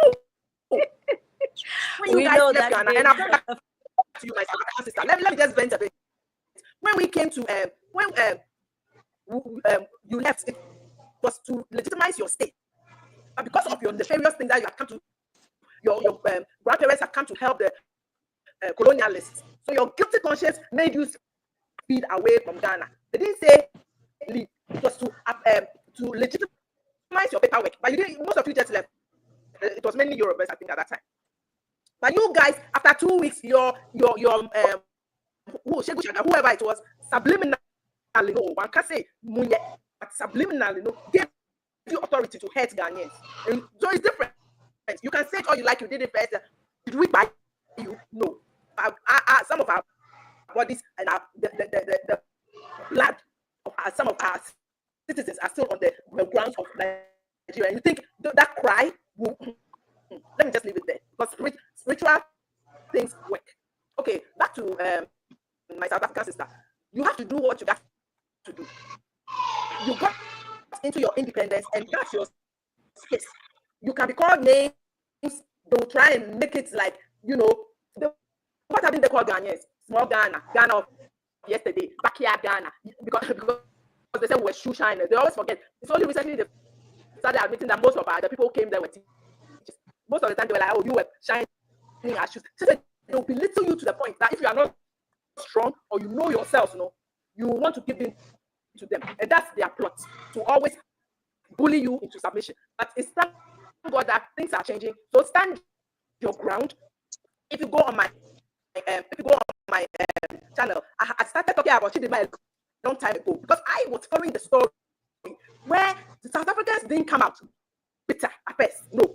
When she won, she was, I think, in the top 14. There was a group of them that made it to the 14. And she was enjoying. That time people had started looking into her TikTok account and things, and they didn't see a South African flag. That time South Africans went talking, she had gotten that far without South Africans saying a word. But when it started going far and she started celebrating, it was like they were in a gym. It looked like an auditorium or something in the US. It looks like a gym like environment. They had that's why they didn't have the Mozambican flag. She was her father's arms were around her, like giving her an embrace, and it was a Nigerian flag, and they were like, they were talking about Nigeria. How are you going to represent South Africa? So what do you think South Africans are going to do? And when we say it, you take offense. What do you think? Take it for Ghana, because you can't stand Ghanaians. So take it that a Ghanaian born in Nigeria is going to be Miss Universe. And instead of you show she's half. I like to show it to them because sometimes it seems like they don't get it. And this Ghanaian, her father is this lady, her father is Ghanaian, but her mom is wherever, Nigeria. Listen, because the mom is not even South African, apparently she's Mozambican. So let's say Togolese. So she's Togolese because that's what was on her TikTok account. Togolese and Ghanaian. And Ghanaian. No sign of Nigeria. Do you think, and then she's called Akosia or Ama or Abuna? Do you think Nigeria should tolerate this? Do you? She said, I can't understand the argument. Do you think Nigeria should tolerate the Ghana flag being held? No, and she's going to represent Nigeria. And you want South Africa to accept that? From what planet? You don't want to understand that part. And then South Africans were like, what is this? Okay, first of all, her name does not sound familiar. Does she have a middle name? She doesn't have a middle name that will say that she's South African. So what do you want them to do? So me, I started supporting that there's something fishy. Then it came out that Home Office was looking into it. So Nigerians don't want to accept it. And that's the problem. They are stubborn, they stick. So you want to support criminality. That is what you are trying. And we accept that Chidima might not. Because as you grow, your parents confide in you. But when she was a child, she might not have known. Let's give her the benefit of the doubt. But when she knew, then the parents, excuse me to say, I don't want to insult adults, but excuse me, you are stupid. If you think your child is going on the global to the global world, and you know that you have skeletons in your closet, and you want them to go, what kind of mentality is that? So I support South Africa. Do it respectfully. Make sure that you are pushing your politicians to stand for you. All these shows are these shops that are selling all kinds of bad foods and ridiculous. They shouldn't even be in that space. So stand your ground and be strong. Because most Ghanaians are cute because we know what is going on. If a Ghanaian called Ama or Abuna was standing there, they say, we accept everyone. But are people who weave baskets. You've pushed. I'm waiting for the Nigerian to create a video showing me the Ghanaians living happily in Nigeria, because that's what the Ghanaians are just roaming free. They do whatever. Where? Ghanaians, they pay your ransom. So if you tell us that stay here, this is what. Do you see those two who he's living half Nigerian? Do you see him gallivanting, saying my dad is Nigerian, so let me do whatever? Like it was a Nigerian. They'll come into your retail space trying to push you out. And that is the problem. You don't respect boundaries. You don't respect limits. That is a problem. Okay. And let me end it there. Okay, well, Yeah. I have something to add. I have something to add to that. All right. So, South okay, Africa is I'm coming.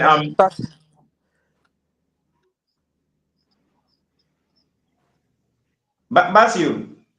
Yeah, man. Yeah, I said I have something to add to what I Yeah. was So, saying. what country are you in currently? I'm speaking from United States. Okay. Yeah. Go ahead. Go ahead. You wanted to say something? Yeah, I said I have something to add to what our sister just said.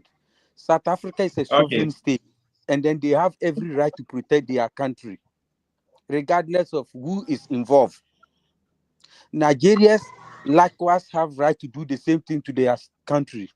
So you cannot go to another man's country and try to dictate to the person how and where and what he should do. You understand?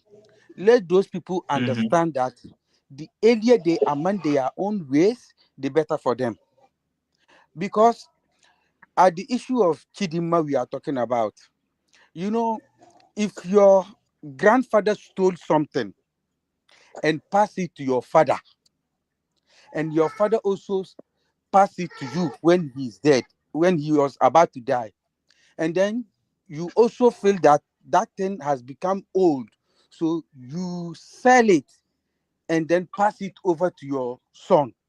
Your son still remain a criminal because they are in possession of another man's something, regardless of him selling it to replace it with something else. You get my point, right? Yeah. Yeah, we can say Chidima was very young when the parents did that offense and then robbed her into it. But when she got to at the age of 18, which is an adult age, she ought have known that this card was stolen by my parents. If she were to be a good citizen and then a good character, she will raise an alarm if she know, and then she will know. She cannot tell you that she don't know until this 22 years of age. I don't know, 24. She cannot say she don't know. She cannot claim she don't know. She must know that it is a stolen ID that she is using. So if she is a good person, that she is not trying to emulate the parent bad ways and following their footsteps, she can report it to the authorities. You get me right, right? Yeah. She can raise the alarm and then ask questions about the ID she's holding, unless she don't want to do that. And then somehow, South Africans dig up. Do you know what they did to the innocent person who is the rightful owner of the ID? The person's daughter can easily be in her position that she was occupying in South Africa by then. But they deprive that girl from that position if the person is having a child. You get my point, right? Yeah. Yes. You cannot take somebody's identity. You become an imposter to someone else, using it to do whatever you want to do, and then at the end of the day you want to rub sentiment into it. Your people want to we are all Africans. Like, this is what I don't want to hear. Let them stop saying that, because it doesn't help anyone, you see. And let me tell you something, my brother. Nigeria is the worst. I'm not trying to promote hate here, but Nigeria is the worst thing ever happened to the whole Africa, especially West Africa. I'm telling you the facts. I've Hmm. ever- Oh Let me yeah, let me yeah, yeah. this is Especially Ghana. especially Ghana. I'm telling you something serious. Let me tell you, I want to bring small history into this. You know, in 1960, when they start their agitating, hmm, there was three people. Nnamdi Azikiwe, Tafa Balewa, and then Sultan of Sokoto, Samad Bello of Sokoto. These three people started the agitating, and then British declared them as a terrorist. But then this Nnamdi Azikiwe, he was having a graphic newspaper in Ghana. So British refused to. Look, let me tell you, British, they never change their way. Their way are the same. Like the way they did to Nelson Mandela, they declared those people as a terrorist, so they don't negotiate with terrorists. The same thing they did to Nelson Mandela. You know, they went in. I'm just rubbing this small history in. If we have time, we'll deal on that later. They went and bring Kwame Nkrumah to go and negotiate on their behalf. This is the fact. You can ask any Nigeria if they are willing to say the truth. They will tell you that it is true. They went in and bring Kwame Nkrumah, but then Ghana has already gotten their independence because these British, they refused to negotiate with them because they declared them as a terrorist. They are rebels, so they don't negotiate with rebels. They bring in Kwame Nkrumah. Kwame Nkrumah negotiate on them, and then Biafra today that they are shouting Biafra. It's supposed to be an autonomous region with high degree of autonomy. You see, with their basic law and other things. That was the negotiating. Basically, that was the negotiating. British accept that they amended whatever they want to do. On the eve of their independence, 1962, British disappointed Kwame Nkrumah and joined them together. Nnamdi Azikiwe become a president, prime minister by then. They are not federal like the way they are practicing federal now. You see? There they go and set up coup d'etat. They decided to kill because they are under these Igbos. They have problems ever since, because by then this Hausa man was Nnamdi Azikiwe was a prime minister by then, because they was not practicing republic. And then this Hausa man, they regard him as a basic elementary class teacher, so he don't know anything. So they made him as I don't know, vice president or so. They don't respect him until they kill him. That brings problem between Gawan and then Ojukwu. You see? But let's put that one aside. Let's put that one aside. That will be a story for other day. Now, let's come to the Igbo king. You live all the way from your country. I remember last 2 years, within that Nigeria, they sent this thing. Yes. That's you. Yeah. Yeah. Please hold on with the Igbo king. We are going to come back to the Igbo king. But I want the others to respond to Knox's question about their mind, on with regards to how the South Africans are like behaving, or let's say, go ahead. Their actions against the foreigners disturbing their peace. So, Madam Hannah. Before I start, Uncle, please don't forget your story after when we are on the Igbo thing. You bring it because I'm enjoying it. Thank you. Okay, I'll bring it then. With my sister, the South African. I always say South Africans are xenophobic when your country has not experienced mass migration. South Africans are xenophobic when your country has not suffered the cancerous disease called Nigeria or Nigerians. Yeah, South Africans are only protecting their country, right? So. And these people, they have nowhere to go. They want a place they can call home. They want a peaceful place. They want a place like they will permanently reside or stay.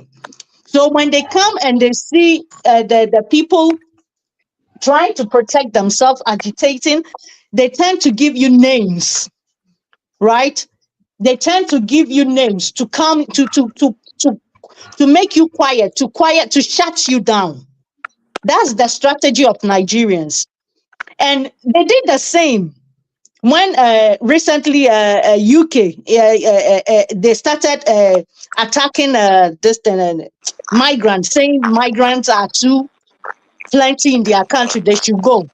Nigerians, these same people, I saw a lot of Nigerians making videos about the British, lazy people. You don't work, you don't do this, you don't do that. You are lazy. We are bringing, we are developing your country. Migrants are developing your country. Like a whole lot of videos these Nigerians were making about this UK people. You see, so that's how it's the way and a strategy they shut you down. That's the way they use to shut you down. They don't want you to talk. So don't think we Ghanaians are not thinking like that about you. We know you are protecting your country. Ghana, we are also trying to protect ours, just that our leaders are not listening. And you people are so lucky you have leaders that are listening. We don't have leaders. We have class prefects. You have leaders. We have class prefects. Oh yes, right. So don't be bothered about what they are saying. They are saying the same to us. They say they are building Ghana. Meanwhile, their government is borrowing to build their country. Our presidents are also borrowing to build our country. But these people are telling us they are the ones building Ghana.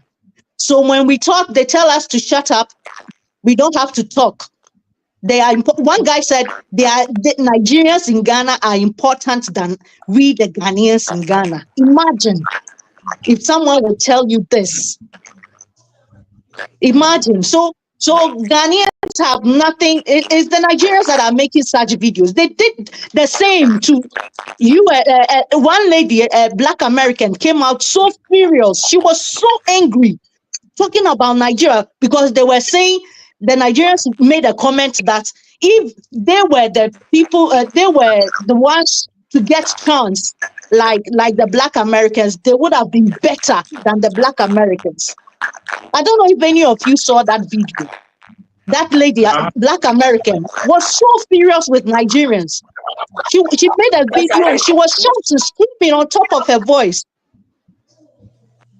So it's their kind of way they shut you down. So that's what I want to tell my sister. Don't be bothered about what they are saying. They say a lot of other countries. They say a whole lot about other countries. And South Africans are good. I know there are Ghanaians in South Africa, but South Africans are protecting their country. And so if they say Ghanaians should go, this one should go, why should I come out and say you South Africans are xenophobic, you are this, you are that? If you think our people are not helping in the country, they are not contributing anything better to the country, and you want them to go, let them go. Exactly. Thank you. All right. Okay. Angie. Yeah, Angie. Yes. Yeah. Yeah. Do you have Yeah, I've been saying this over and over again that South Africans are doing the right thing. Shout out to South Africans. Do not allow any foolish Nigerian to frustrate you in your own country. If they are not ready to obey you, just let them live. In this 21st century, we don't get time for bullshit. I mean, foolish people. Let them live because your future leaders are coming. So clean up your country for your people. I know South Africans are not bad people. I said this last time that my cousin was in South Africa, and when she went to South Africa, the lady name was Miss Salfina. She took my sister, may her soul rest in perfect peace, and taught my sister how to open her own restaurant. South Africans are very good people. We are backing you people, and we've been praying for you. You will defeat them, and then you come and support us to defeat them too. Because we don't need Nigerians. We don't care whatever they say. They should call us names. We don't care. We careless, because I will not open my door for you to come to my country, seek for greener pasture, and then you sit in my own country and insult me. They insult our men. They said our men are, lazy. Ghanaians are lazy. They have no idea how much money Ghanaians, living in abroad send home a day. They don't know how much money. They don't know how Ghanaians are, people's country, how they are struggling, how they are humble themselves, all because they want to get something and go home.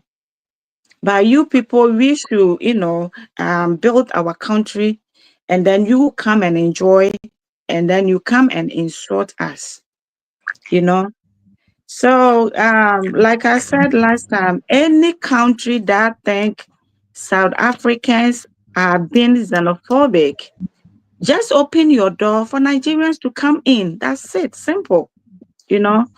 So we don't care whatever people will say about South Africans because we have experiencing We have experienced Nigerians' behaviors, and we know what we are talking about. Okay? So, my sister, Nak, you are good to go. Clean your country, let them out. We support you. Nigerians, it's not like we hate you. We hate your attitude. The same way you're doing in Ghana. You're I killing want our to, people. I want to take this opportunity to bring in what Nigerians did to my mother, my old mother in Ghana. If I can get the opportunity to just wrap up, you know, Don't hello, you Raj. don't you know that because of Nigerians, some of Ghanaians are orphans. They killed our people. We will never forgive you, you Nigerians. For instance, I will never forgive you. Stay in your country. Stop, taking YouTube content. Wow, Ghana. Wow, Nigerian man came and shot. What do you think Ghana is? What do you think? And what do you think Ghana is? Stay in your country and stop fooling yourselves, because nobody is gonna, allow you to, destroy what our forefathers struggled very hard. When they were struggling, our forefathers were struggling. Nigerians were joining Europeans, our forefathers, and you people have come to reap what you did not sow. You join Europeans to, fight our forefathers. They came to your country and then you ask them to leave, you kill them. Now you are coming. Don't you know that you guys are cursing yourselves? Hmm? We don't need Nigerians in our country. We don't care whatever they say or whatever people will say. So South Africans, shout out to South Africans. Just do what will benefit you, benefit your children, and your future leaders. Okay? Because they are the people that when they come to your country, they come to destroy the country. They have no any good things to bring into your country. They just come in. They have that bad mindset, because the Nigeria guy said about 98% Nigerians are criminals. Yeah, we heard this from their own brother Nigerian guy. So don't trust any Nigerian. As for me, I don't trust any Nigerian. I don't care. If they have money, they should contribute, they should put together and go fix their country.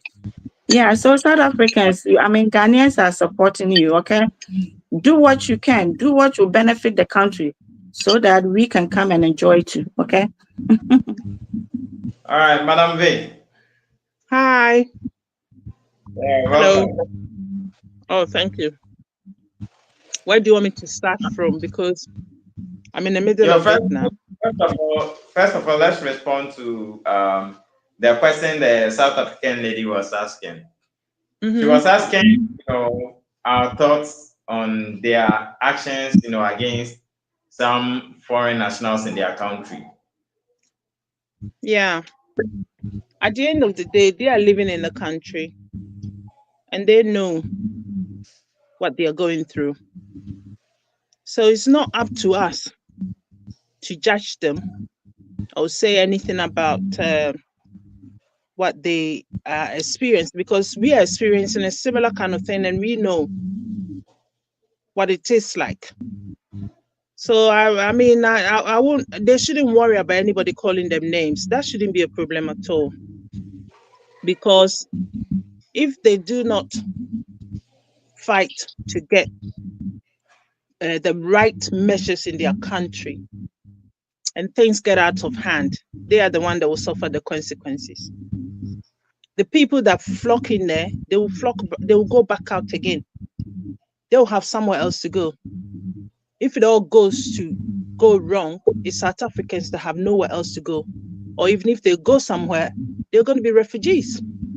So every person, every man has every right to protect their country.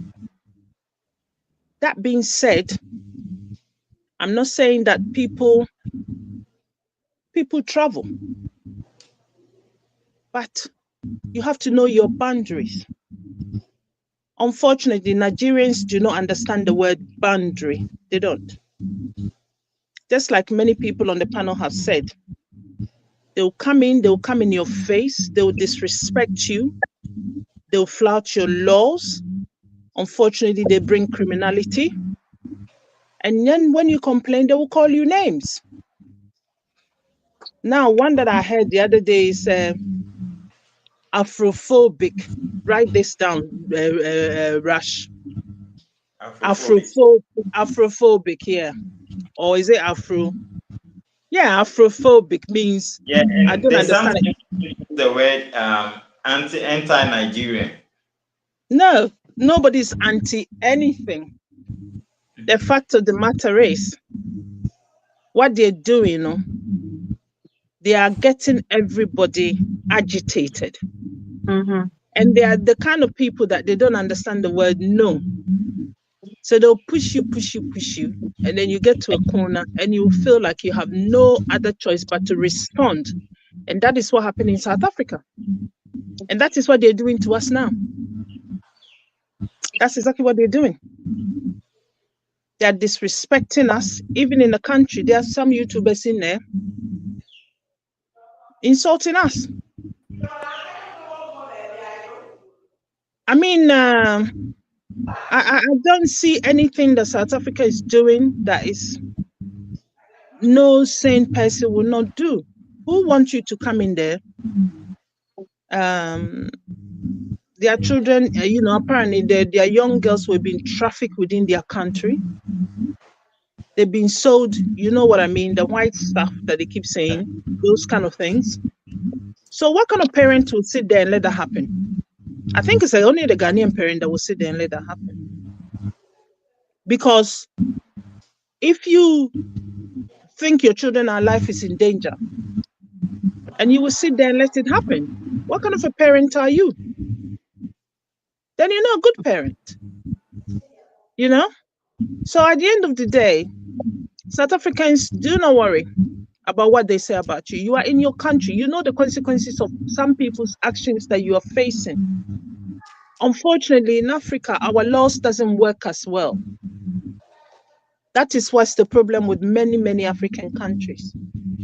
Our laws are not working. There are people in positions to make sure it does, but they don't care. As long as they are safe. Rush, when you send me something, I think you sent something and I was responding to you that you said, oh, the policeman was K-I-L-L, yeah? In Ghana. You said the other day, yeah. And I said to you, they're not working well to apply the law. They're not doing their job to make sure the country is safe. They will suffer the bigger consequences because they'll be the one that will be called upon to face them. Because me too, and mini, I don't even know how to go about that. So, Sasambisia, and your police in your friend is omra no measure. Now, no couldn't tua. Someone normally be facing munyame. So they're not doing their job as they should, thinking that, me could not be 5 cedi, 10 cedi, whatever. And then you allow the people free range to do as they want. And then when the criminality starts now, it'll be you that they will call to come and deal with it. And then in painful and those leaders, they're sitting there thinking that they are safe and comfortable. When the chaos happened, unfortunately, me and you, Rush, we don't have money. So they don't go come to our house. So they go to their house. Isn't it there now that they're sending people with motorbikes, showing people, look at how beautiful this place is. Look at this. That's where the rich people are. All the information is be out there. So when it really comes out, they will know where to go. I mean, like this woman, it was kidnapped. Where they say she's living is pretty affluent. She seems she was targeted. Wow. So it is them. So let them not sit there and think, say, people complaining and they're not doing anything. No? It's they're pretending that they are deaf or they're not hearing what people being said and what's going on out there. No? When the consequences start hitting, they too will face some. They will face some full and square. A chrono bar, Yeah, team. That's what I'll say for now. All right. So knock.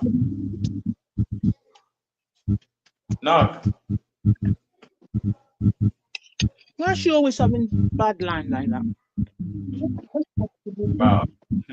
We can't hear her. Her Okay. line is so bad. Yeah. So, Madam A. Yeah, I was asking. I asked earlier on, like, what everybody thinks about the borderless Africa.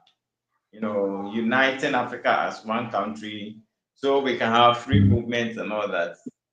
Well, what's your take on that? Do you side with the with that initiative or? No, I don't. Because as it stands now, Africa is in a terrible state. It's not in a good state to be thinking of uniting anything. First of all, what they should do is look for economic cooperation. That's important, that we end up trading within ourselves. That's far better. Secondly, they should also think about how they're going to create opportunity for the youth within the countries. Until that kind of that been done, there is no need to do any united Africa, because all you would do, you have a situation now that Ghana is facing.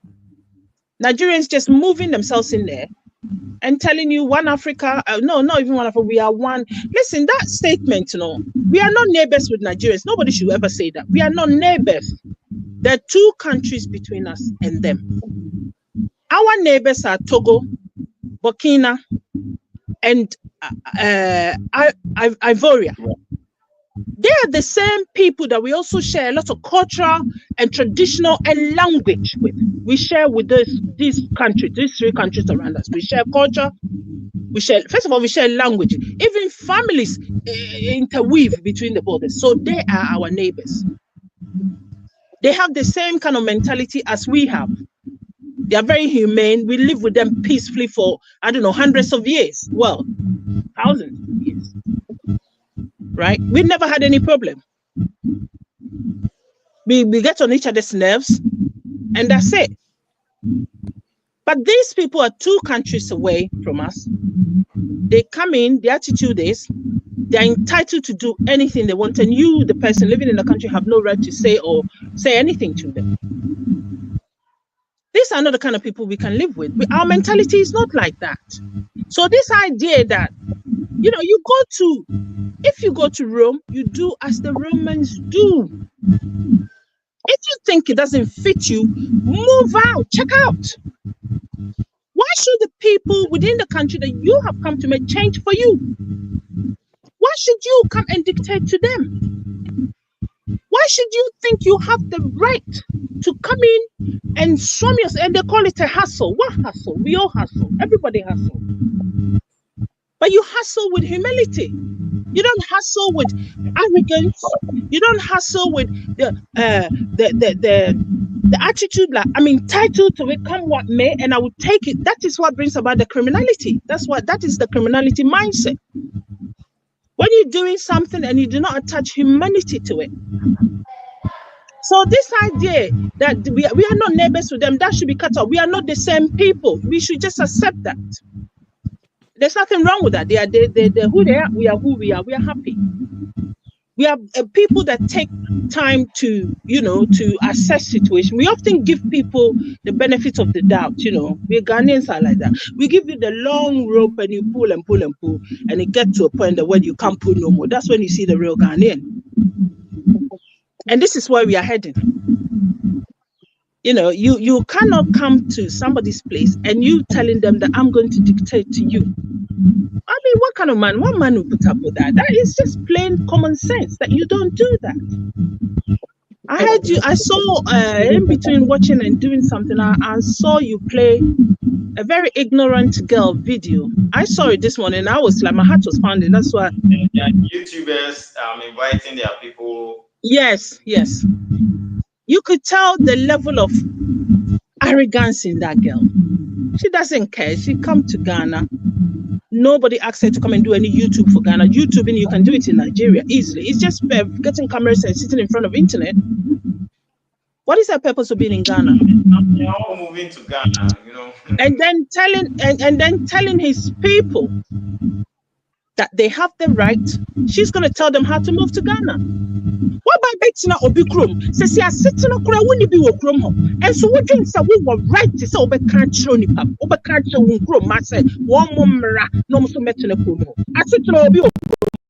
You see the level of infantry these people have, the audacity. I mean, I don't understand it. Ghanaians, you need to rise up and take what is yours. For crying out loud, Botino said we are one of those, Botino a doso. I think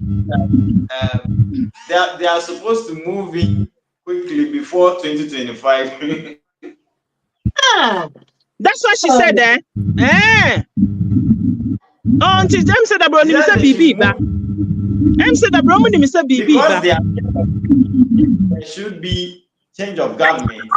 Maybe it might affect their movement. So I'm sure that's why she's saying, or she's asking them to move before 2025. Look at the infantry of this person, the infantry and the audacity. And you see, when I saw that earlier, I flicked through some of her videos. And one of them that really made my blood boil was he was talking about, I come to Ghana and I was going to the market. You know, this is their squeaky voice.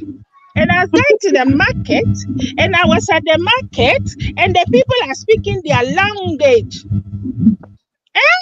You're in Ghana and Ghanaians are speaking their language, and that's a problem for you. Hey, I was just looking at this and I said, hey, Ghana, you're great, true. This is just crazy beyond words. Like me, I'll go to Igbo land and I hear the Igbo speaking their language in Igbo, and I'll go there, I'm in Igbo land and they're speaking their language. Oh, Ghana, God help us. This is the level. And you see what also, another thing that upset me about these people sitting on the internet, Ghana, this, Ghana, the Ghana, everything.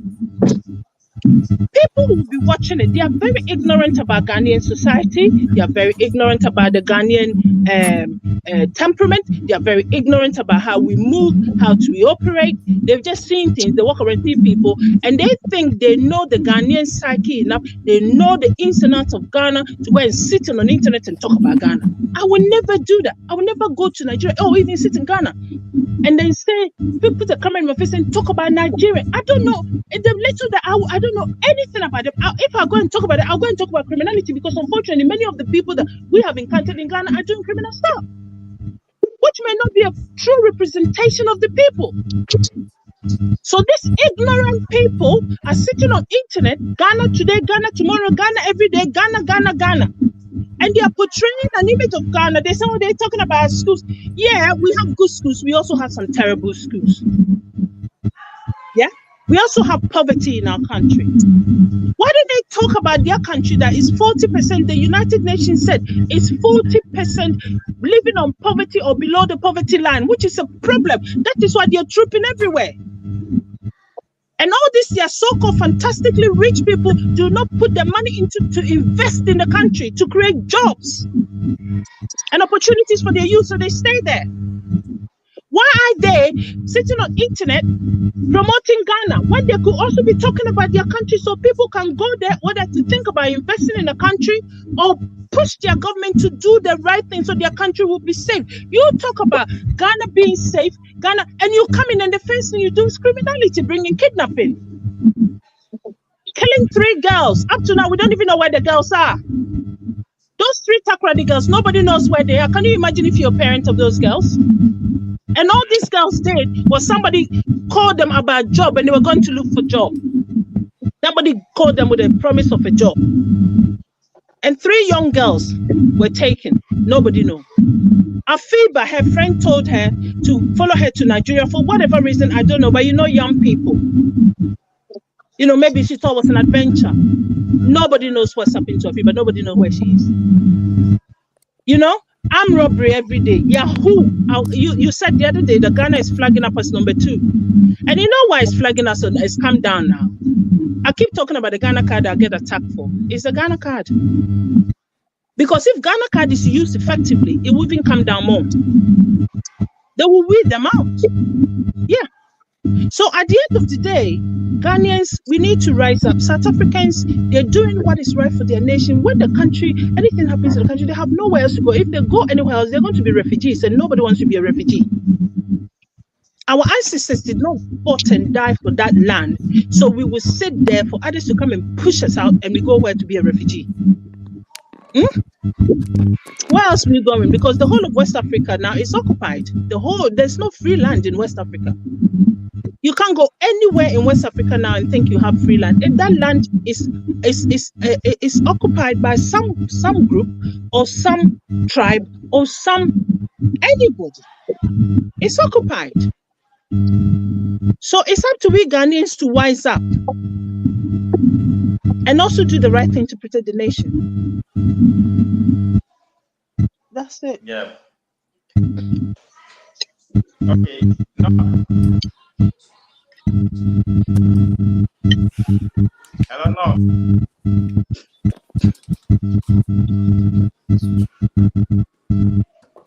No, can you hear me? Hello? Yeah, no, can you hear me? Yes, I can hear you. Yeah. Is that not? So I can hear you at a distance, please. what do you think about their thoughts on the question you asked? You know, my thought is one, because looking on the internet, how people are crucifying and nullifying us for standing up for our own country. You understand? Because we seemed as the worst criminals in Africa. That is why I raised that question. But you people, what do you think about us? Because we done our best. At the end of the day, we done how many years these people have been here? It's more than 20 years, and we don't want to succumb our country to them, to you guys, to your neighboring country with that flag, blue and white. All the best, because that is the problem we are having mostly here. I never saw those people very ungrateful, robust in every situation. That is the worst challenge we are having.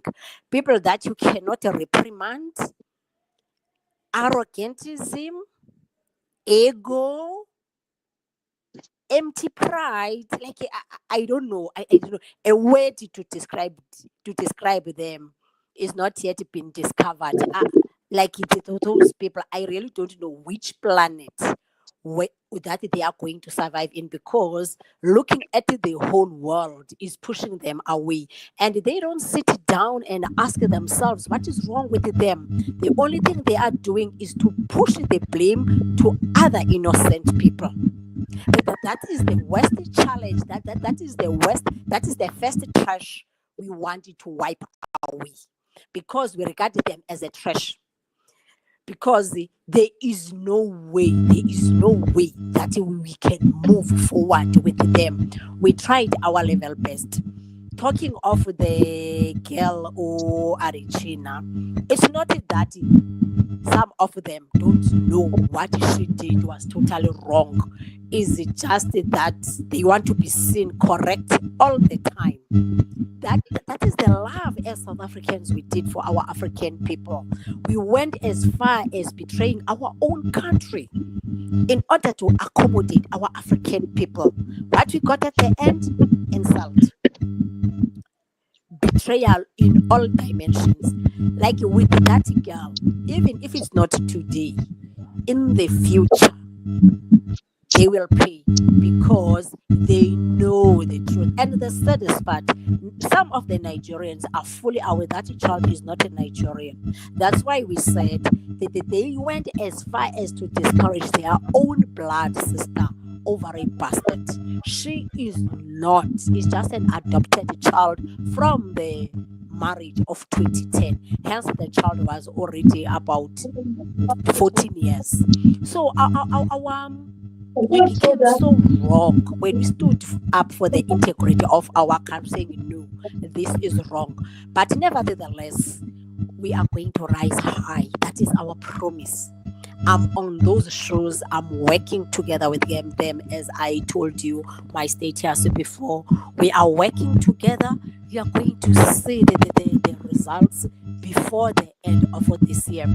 As I'm sitting here, Durban already arrested 260 illegal immigrants, and we are going to go as far as creating many buildings as Elindela. Elindela is a place whereby you are kept while you are waiting for your deportation. We are not gonna play. If we are wrong, like, let us remain wrong. What thing I know about us South Africans, we are the people of our own boundaries. We remain in our country. We don't cause havoc in other people's countries.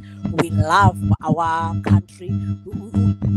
Everything is built within our country. So it is difficult with us to stomach all this nonsense. We try to tolerate when we broke the chains of white people. But now we cannot take it anymore. Our own black people doing this to us.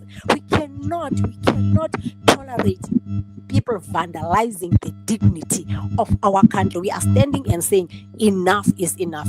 People can paint us with any type of brush they feel that is comfortable with them to paint us. We will take it as a compliment. But one thing we are going to do, guys, it's not gonna be easy.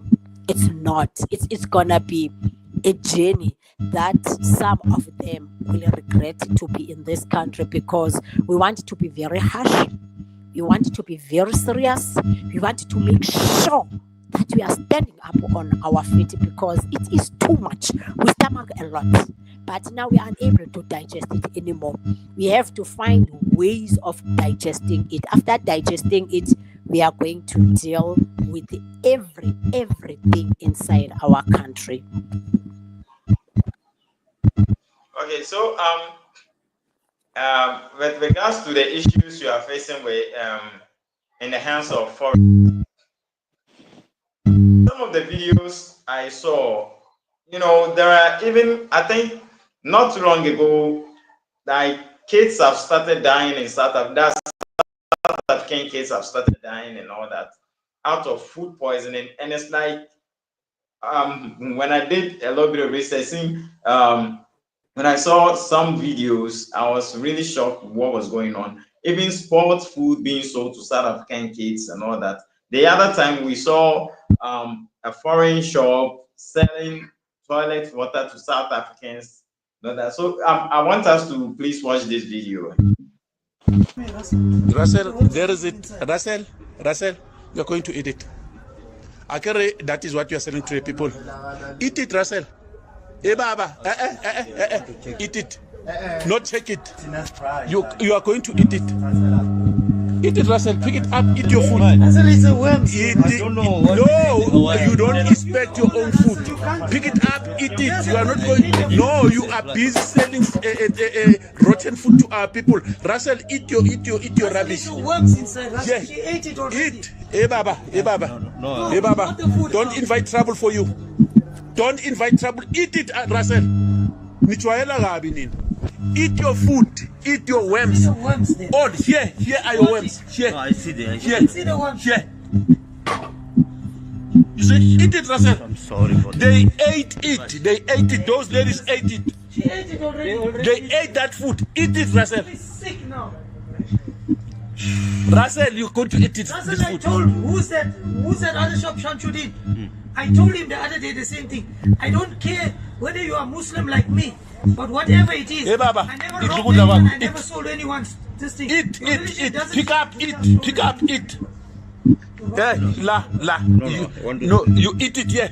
I didn't see this. No, I'm saying eat it. Chief, I'm saying eat it. I didn't see that. Eat it. No. They've already eaten it. Eat it. Eat your food. No, this is your stuff. Eat it. You are making money out of it. Now you are going to eat it. You eat it, Russell. You eat it. I don't want to touch you, ne? If I can touch you, I'll make you a mincemeat. You'll be finished. That one I saw them. Eat it. So what I can Eat your money. What is that? This is your money. This is the money that you are making. Now you are eating a profit, ne? Eat. Kubeka, eat. No. Eat, Baba. Eat. Eat your things. Eat. Then you'll tell us. Eat. Swallow it. You are not going to spill it out. Not good. It is not good.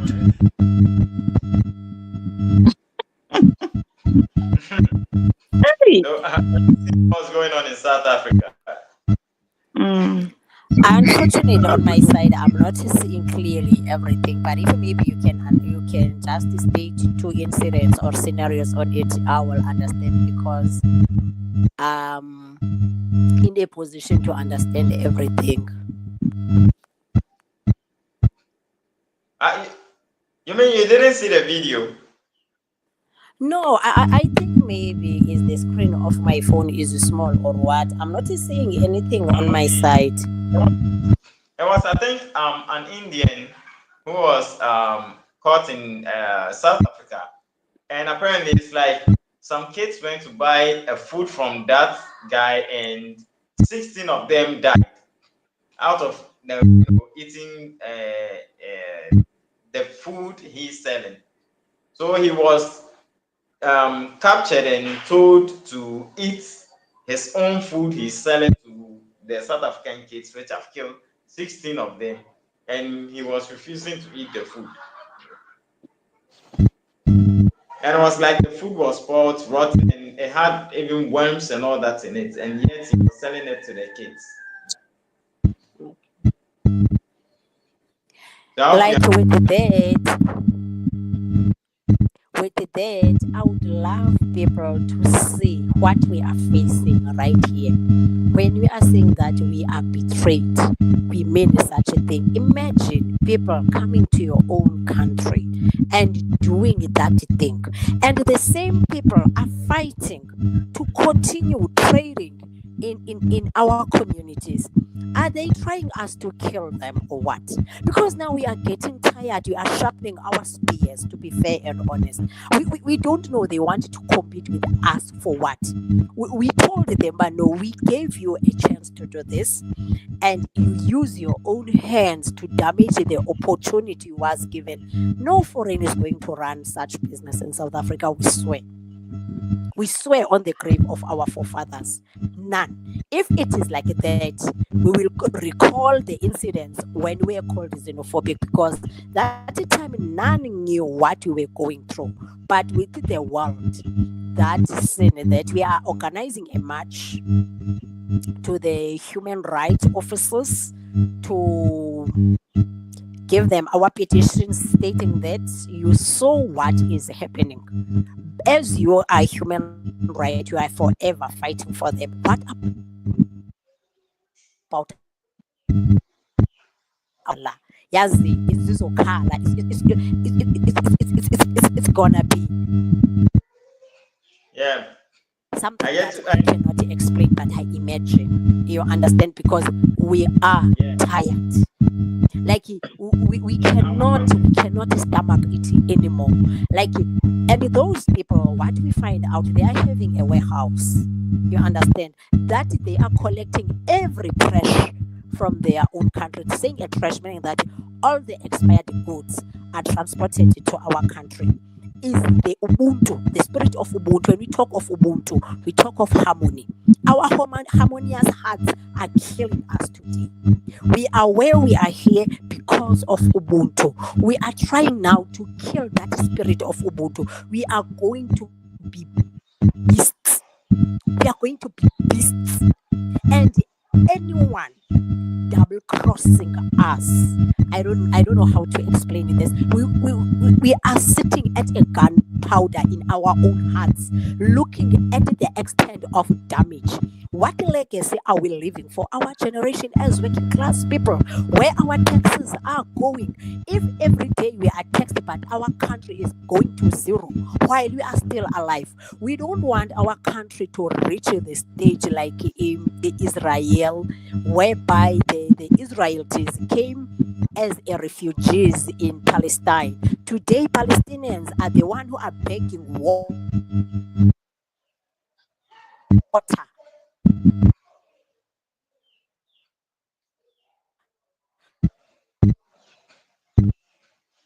Hello? Knock. Hello, knock. It seems she's having issues with the line again. So if in case you are online, Knock, I would like you to have a look at Ghanaians are facing currently. We're all concerned about this phenomenon of kidnappings, which we have not known. Our brothers and sisters in Nigeria have known it, but we have not known it in this country, and we need to do something about it to make sure that it doesn't become a feature of our society. I am very, very, very determined on the issue, and decisions are being taken as we speak that will be a clear manifestation of the determination I have to deal with this matter.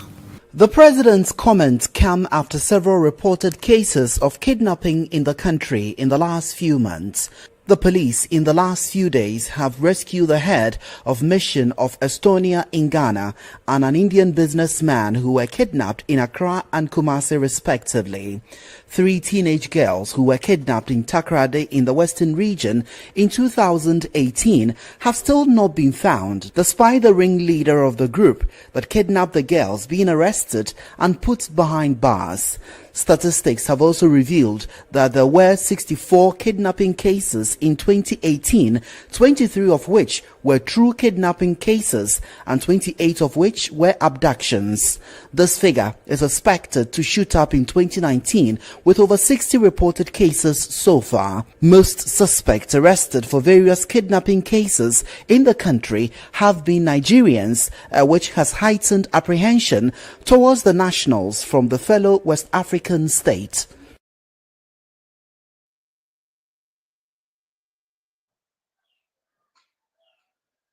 Yeah, hello? Yeah. Yeah, I can hear you now. I mean, the most striking thing I was listening to is the president's statement at the beginning of the report when he was saying it's a phenomenon we don't know. It's a phenomenon we don't know, but yet you sat there, did nothing. Exactly. It's a phenomenon we don't know, and we're going to do everything, but you did nothing. So what are we supposed to make of that statement? The borders for them.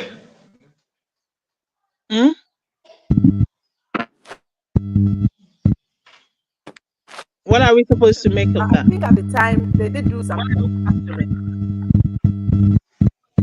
Hello? But this is how long? Isn't that 2018? That's a long time. What I'm saying is, going by what subsequently has happened now, whereby we're having this huge migration now, he did nothing. That's what I mean. It's not the fact that. So what happened? Yeah, but what I'm trying to say is that President Kufuor actually did something there to stem it, right? And because there are we don't see him on TV anymore doing what he did. We don't see him. Like every time he come and update us and stuff, he stopped it. If he had continued with this type of, it's not the start of our Ghanaian culture, we don't want it, it stopped. And then because there's no continuous voicing of that same message, and with this so-called Igbo chief came specifically to stop this type of announcement, because his mission was to stop the spread that when a kid, they do it, he doesn't want the name Nigeria attached to it, all the Nigerians. That's the problem. And our leaders have to see through that. So in the name of diplomacy, our leaders just back, it's like, oh, we are all like, us. But they fool us. That's the thing I don't like about Nigerians. I have just to say it. They take advantage of people because their names was always put together. And it's a fact. It's not like it's Congolese doing it and I say it's Nigerians. It's not Ivorians doing it. It's Nigerians.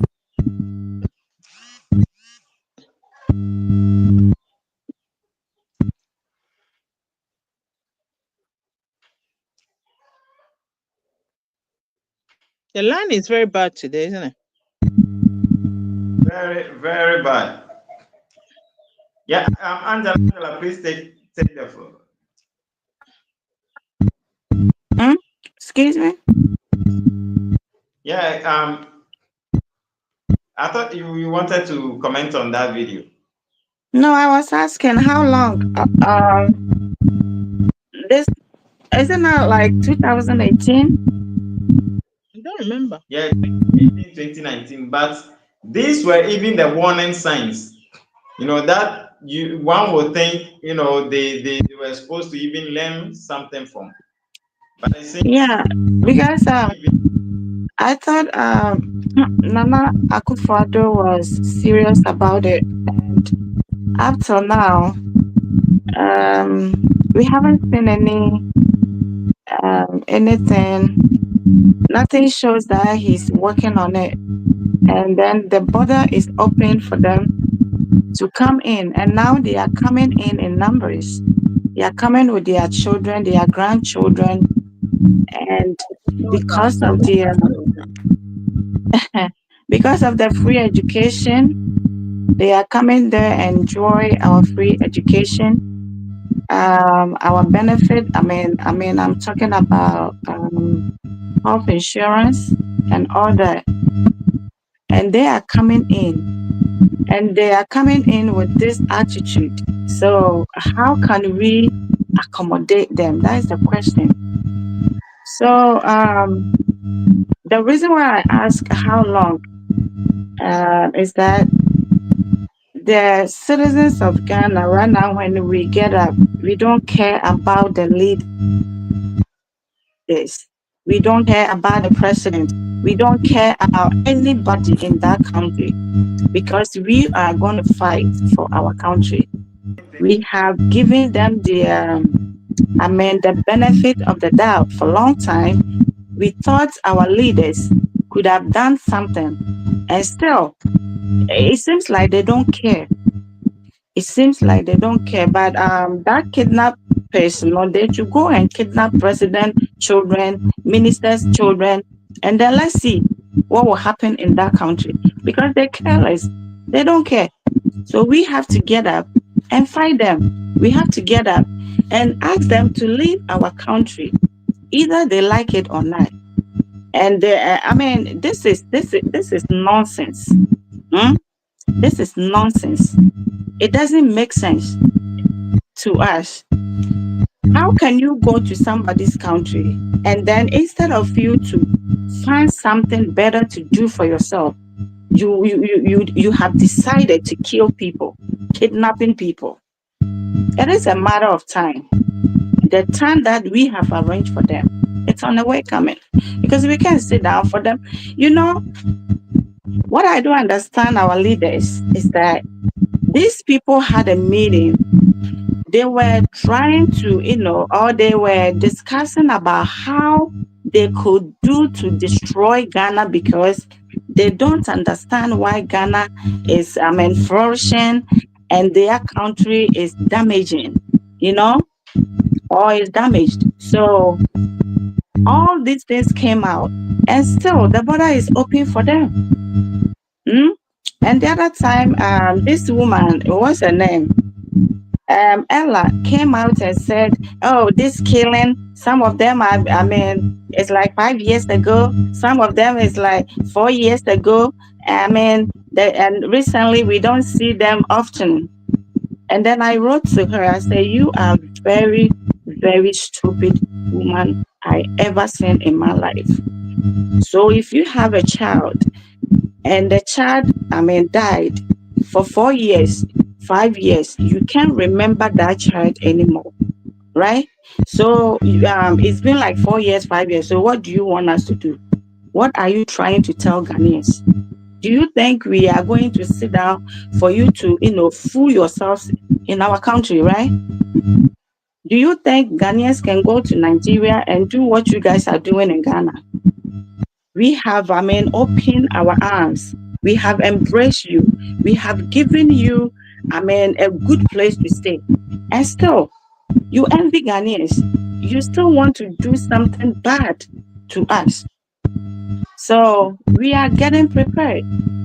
We will meet them because we're not going to sit down. And now they are there coming to Ghana, calling their friends, relatives, their grandparents. They want their sister's name to be in Ghana.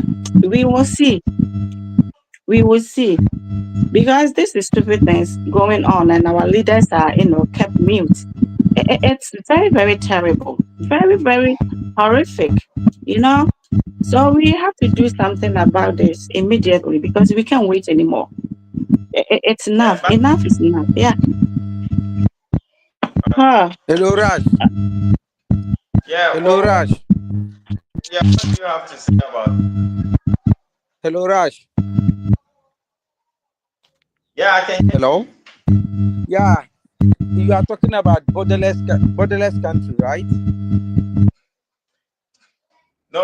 You talk Of insecurity with the kidnappings and all that, like how it started in 2018, 2019. The president issued a statement on that, but it seems after that statement, it rather even opened the door for these people to start trooping in.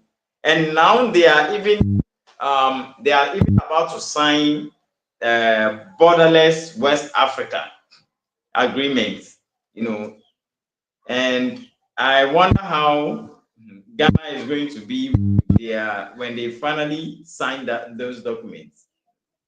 Okay, first of all, let me laugh. I laugh enter Choco. Do you know Choco, right? It seems like it seems like our leaders, some of our leaders, they had no clue about governance. Excuse me, sorry for my language. Some of them, it's just a fortune that smile on them that find their way there. Number one, you know why I said that? Number one, Africa, we never learn. This borderless country, it will not work and it will never work because some countries will take advantage over some countries, others. Why did I say that? We are all in Africa there when we allow ourselves for Europeans to come and introduce something they call globalization. I'm just bringing something small. Globalization in 1991. We embrace it and then consume it. We didn't even have time for us to go through it and understand what it's all about. We accepted it. And then it started killing our industry one by one. Before we have Akosombo textile. Globalization, thanks to globalization, it killed it. That Nigeria we are talking about, they have what they call lace. Globalization kill it. And then how globalization kill it?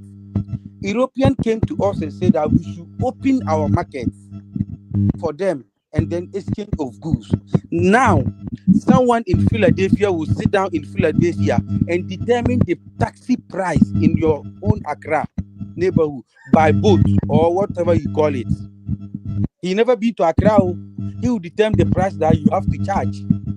Thanks to globalization. Now, our Akosombo Texas gets finished and then jeans and Obroluwa will take place. Now, if you buy Akosombo Texas and give someone, you will hardly hear thank you from the person. Thanks to globalization. Because everybody now looking for jeans to buy second-hand jeans, and before our men buy this Akosombo Texas and sew it, and every Sundays and Fridays we go to mosques and then worshiping places. Very beautiful. Now you hardly see that. It's just few days the thing is coming back slowly, gradually. Even that is not even African print. Some of them are print that we don't even know the location where they find them from. Thanks to globalization. Yet our Africans did not learn anything about this. And then Europeans that brought that thing and said to you that we should open our market. If you African are sending your market your goods to their country. For example, you have a milk diarrhea farm.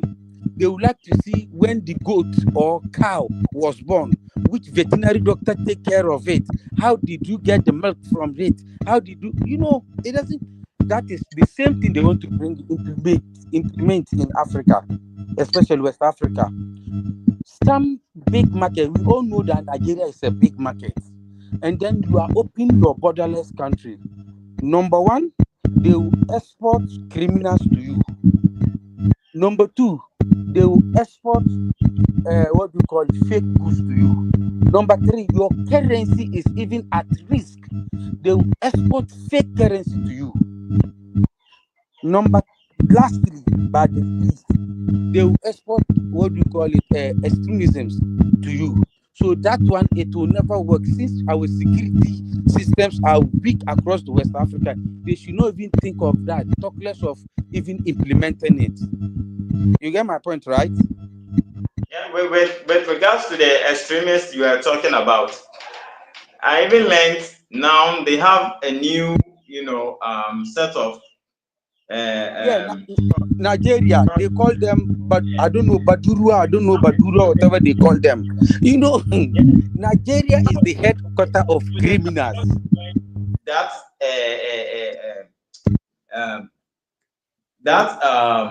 how do you call terrorist group? They call them, but they call them Badurua. I don't know Badurua, whatever they call them. Yeah. Yeah, they are the another invention of Boko Haram. So yes. you shouldn't surprise. Nigeria is the headquarter of criminals. All of them living in that country. Only few of them. All of them are mafias. You understand? Criminal to the core. And then, unfortunately to them, they had citizens who are primitives, who are very low acumen and thinking people, that they consume whatever their leaders tell them. We are all here when we heard them telling their citizens that they provide Ghana electricity now. We also, you cannot even dash out something you don't have. You see? But because they are naive and then primitives, their leaders are able to decode them that these people, we can just put anything outside there and then they will consume it. You get my point, right? Yeah. So yeah. Nigeria there is headquarter of criminals. So whatever they bring in, they are ready to consume. So don't worry that they get this Bodurua. You know how it started? They started attacking Boko Haram. They formed as vigilantes, attacking Boko Haram in Nasarawa State and then Sokoto. You understand? And then people was hailing them. It started about 4 years ago. People was hailing them. As time goes on, they form a committee going to the market women, collecting taxes from the market women. So market women did not understand that, thinking that these are the people that form a vigilante, thinking that they are coming to rescue us from the arms and the clutches of Boko Haram. Now you turn over, duping us on the street of the Nasarawa. So what is going on? So they reported them to the police. So police go there and arrest their head. That is how they start forming the gang. So they expand their gang when it comes to police, until the police cannot even stand them anymore. So they have to invite in military. Last 2 days, when military was going, they ambushed military and killed 50 of military and abduct 7 of Nigerian military men. Yeah, those people are more dangerous than even Boko Haram. But they started as a vigilantes, and people was hailing them 4 years ago. That this is the good people. They are powerful more than they are mouth Nigerians. The way they talk, they are powerful more than military. Military is an empty barrel like this, hailing them. They turn out become an headache for them. You see, so Nigeria is a homegrown of terrorism and then criminals. Everybody in this world know about this, so it shouldn't surprise you. And then they have a very bad and criminal-minded youth in their country that are ready to do anything to get money. Even when it acquire of killing human being, they don't care.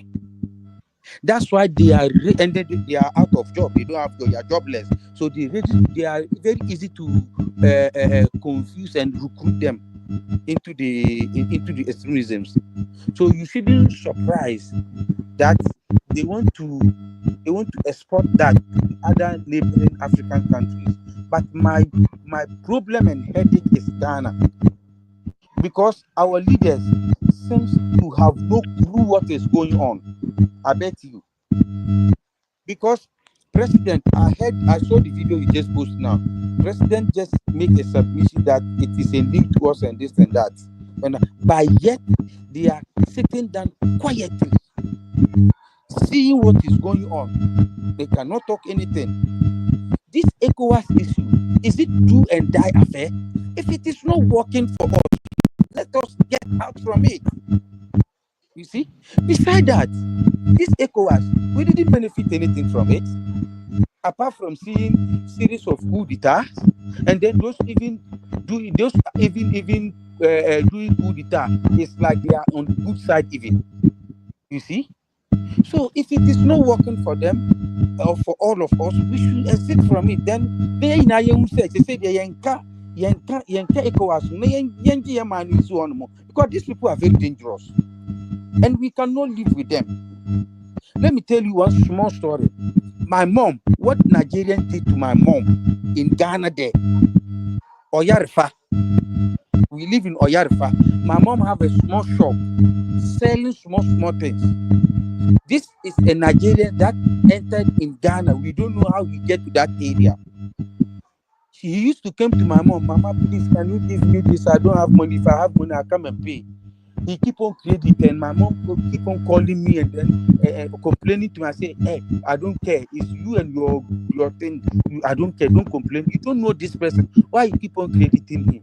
He say, now I'm a human being. I'm a woman like you. Somebody saw you are also in another man's country. That's why I'm doing that. The day he found a friend that he want to leave the area, he came to her one day morning with fake 200 Ghana cedis and give it to her early in the morning that he want to buy something, and then let her deduct all her debt from the 200 cedis. My mom said that early this morning, I don't have change to give you. Where will I go and get change from these 200 cedis? Okay, hold on. Let me go to the neighboring shop and see if I can get change. My mom went to the neighboring shop. That is where they told her that this 200 Ghana cedi is a fake. She was even about to argue with them. Say, how come? They said, Mom, this is fake money they give you. So she decided to run back to them and tell them that the money you give me, people say it's fake. When she arrived, upon arriving on the shop, she saw them pack everything from the shop and run away. They are on the motorbike. They zoom and run away and leave her. She called me, crying, complaining. I said, you call it upon yourself. Nigerians are not people that you should help. So these are the people that we should be borderless country and then exporting them into our country, right? We all heard Yahoo boy on the street of Ghana, sitting on our road comfortably, saying to our Ghanaian viewers that he came there to do Yahoo, and the people are laughing, feeling comfortable. They take it as funny. I pity those people there. You know? So Nigerians, in fact, I'll go ahead and say that, excuse me to say, they are cares to we the Africans. I will not lie to you. Not all of them, but some of them are cares to we the especially Igbos. Everywhere they are the one that are causing nuisance. Everywhere in this world. You see? They don't care. And then we have some people. Me, I don't watch their videos. So if left with me alone, they will pack their things and go. Me, if I see their video, it gets me annoyed to extend that I just go, don't recommend this rubbish to me. I take it out. One thing Ghanaians don't know is they are the ones like encouraging them to be doing videos like that, inviting people. Why do I say so? You see, when they put out those kind of videos, what they are looking at is the views. Whether you side with or not, if you go and view, thinking you are viewing to get information, you are viewing to do what you are rather helping their child grow. It is, You are right. to them, they don't think about what you think about the video. So far as they are getting the numbers, and the moment you click, they've gotten the number. So YouTube also responds to them, gives them information that their video is doing well, and this is what the people want. So they will keep bringing such videos over and over and over. And the Ghanaians, the thing is, they don't even, the moment they see the Ghana flag on it, the person is talking about Ghana, they just want to go and view. Yes, yeah, like to view, you have to make sure, like, you have to bear in mind, you are the one also helping them, to be putting out more content like that. And whenever you share, it also counts. It helps in growing their channel. Because you might think you are sharing to somebody to see, so the person will, have something to say about it and all that. But you sharing is also counting to their numbers. Like, it's also helping grow their channel. But there was a young girl called I don't know, Leila Ogini, I don't know, Lily Ogini, whatever they call her. I warned her severally. That girl, people don't know who she is. That girl is a very corny girl, pretending that she has love for a Ghana. She can be doing laugh immediately right now, and then she will burst in crying. This type of people, be afraid of them. And then Ghanaians contacting her, can I get your Momo number? Especially those living in abroad. Can I get your Momo number? What the hell are they doing? I'm willing to help you. Even I saw someone give comment that I have a house that if you can, are you willing to live in Eastern region? I have a house that no one is living in. I can offer it to you at any time you want to. What is going on? And then another one called, I don't know, Mr. What Manager, also inviting his own people. He go all the way to Nigeria to go and bring somehow 2 boys like this to Ghana. What is going on?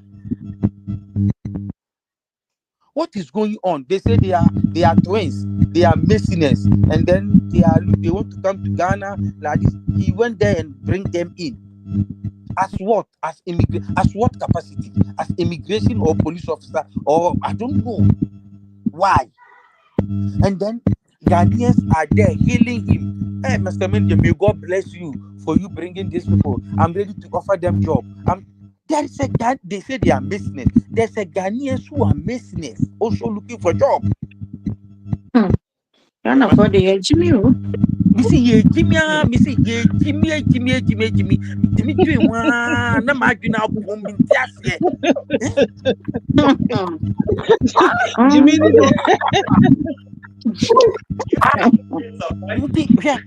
I resorted to attacking them here and there. Me cry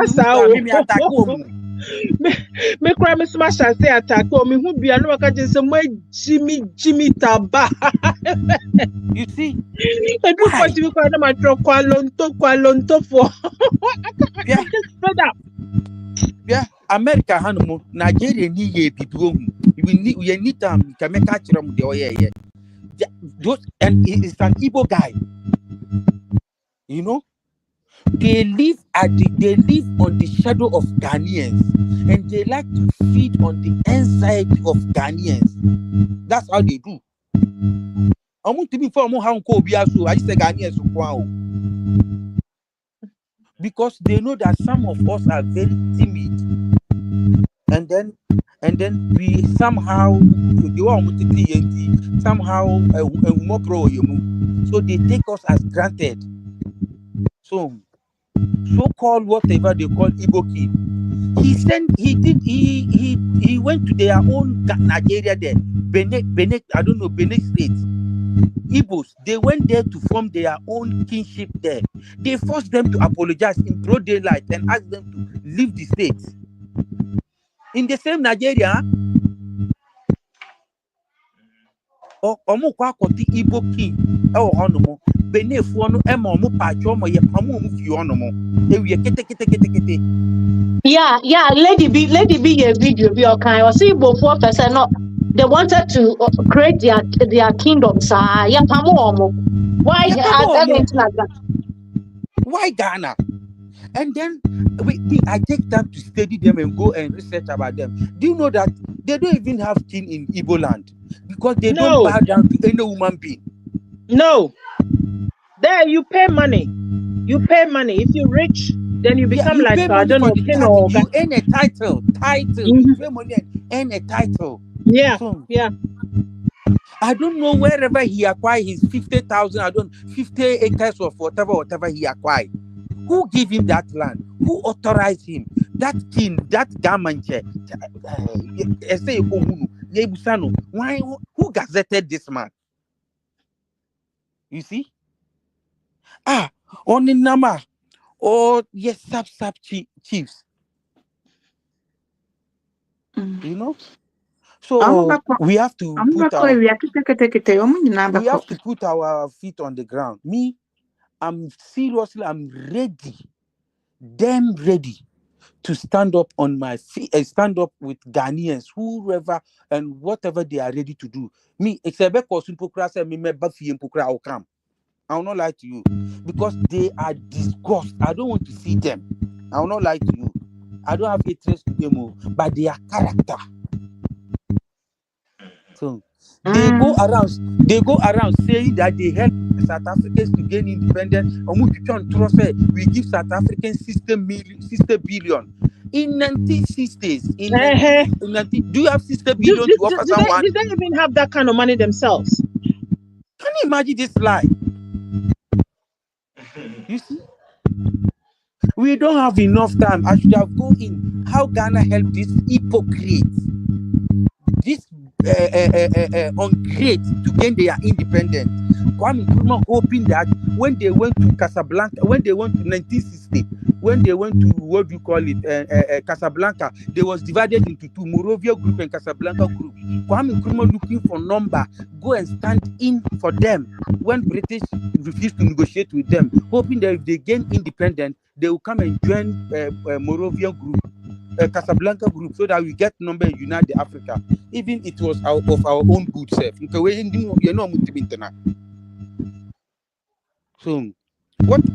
did we get in return? Betrayal. You see? When they have it, Africans united is useless. When they don't have it, then they are seeking for. They are crazy. They will leave. Yoruba form per Igbo for other tribes, other sub tribes are hating them badly. So they hate it. Last the video audio around say Obabi Hunipa or the Canada no Kase or more Igbo form other Nigerians Yeah. Our YouTube. Yeah. You see? These are the people that we are living with. She was arrested. So, and what surprised me in Ghana is Nigerian eating Ghana fufu, Nigerian first shop in culture, Nigerians this. What is all this?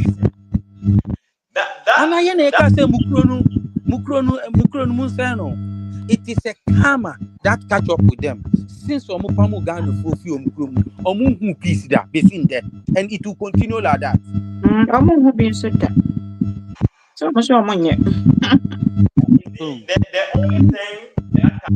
The only thing that can suppress all this Nigerian YouTubers and all that calling in their people is when Ghanaians stop viewing their content.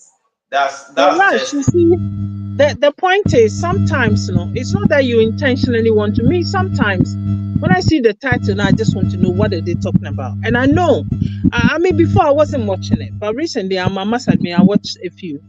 And I get angry and I just feel like I want to respond to them. Because if we also do not respond to them, they feel sad. They're entitled to do whatever they're doing. Anna, Yeah. am I wrong? You see, the thing is, I'm a Ghana. Maybe I'm a Ghana will understand me when I'm talking because we are both in the same field. Me But share. Me e coming kwa obi an obe show ma dia me share. to it.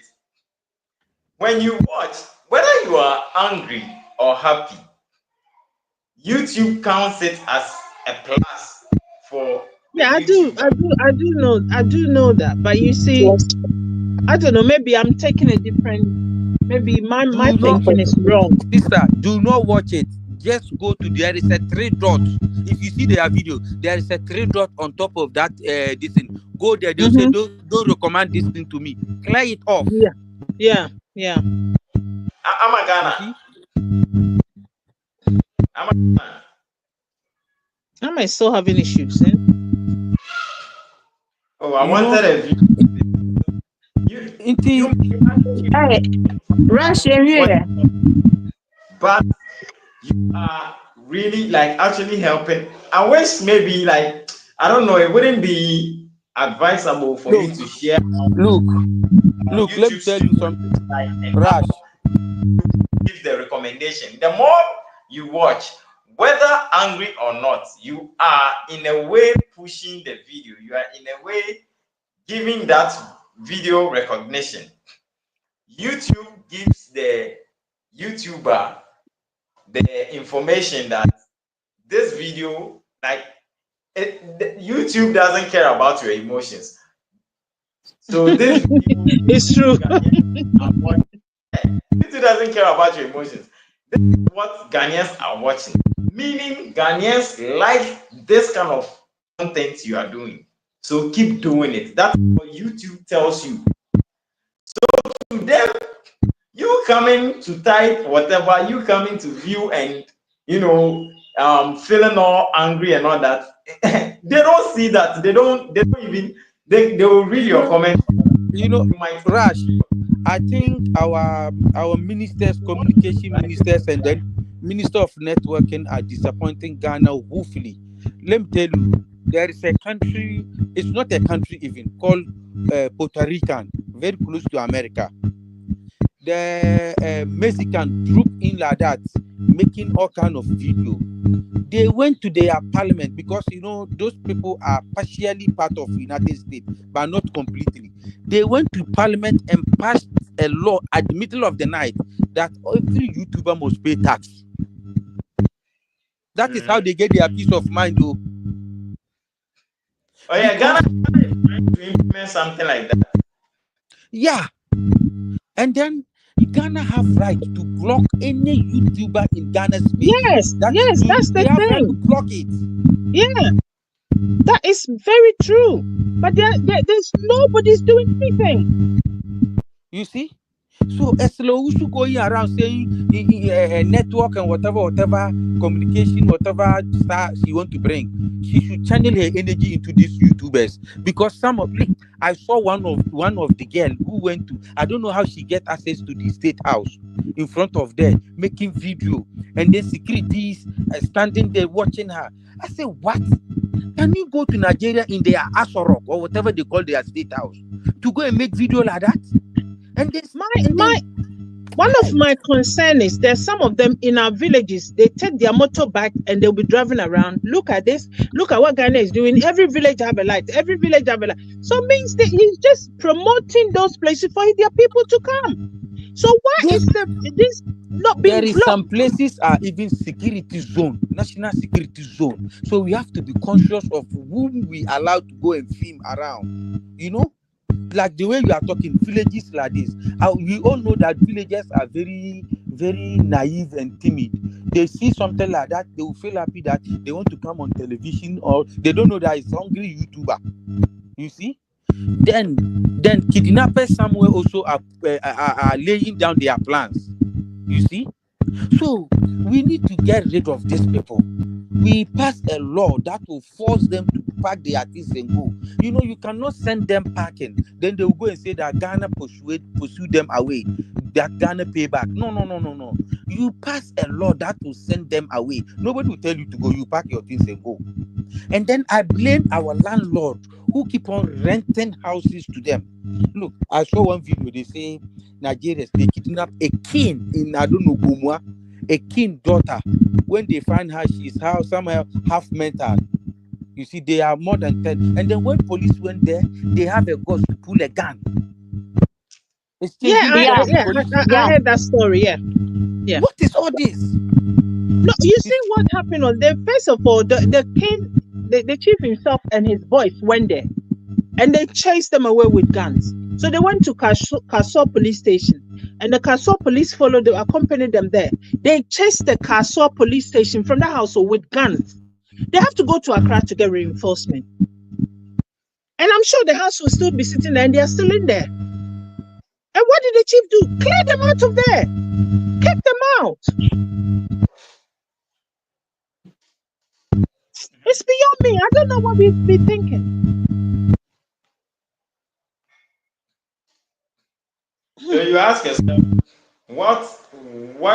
so after the incident, what actions have even the king or the chief or whatever like taken with regards to the issue, you know, he had to experience? They had no action to take against them because they've been collecting money from them. Oh yeah. The pastor they are calling so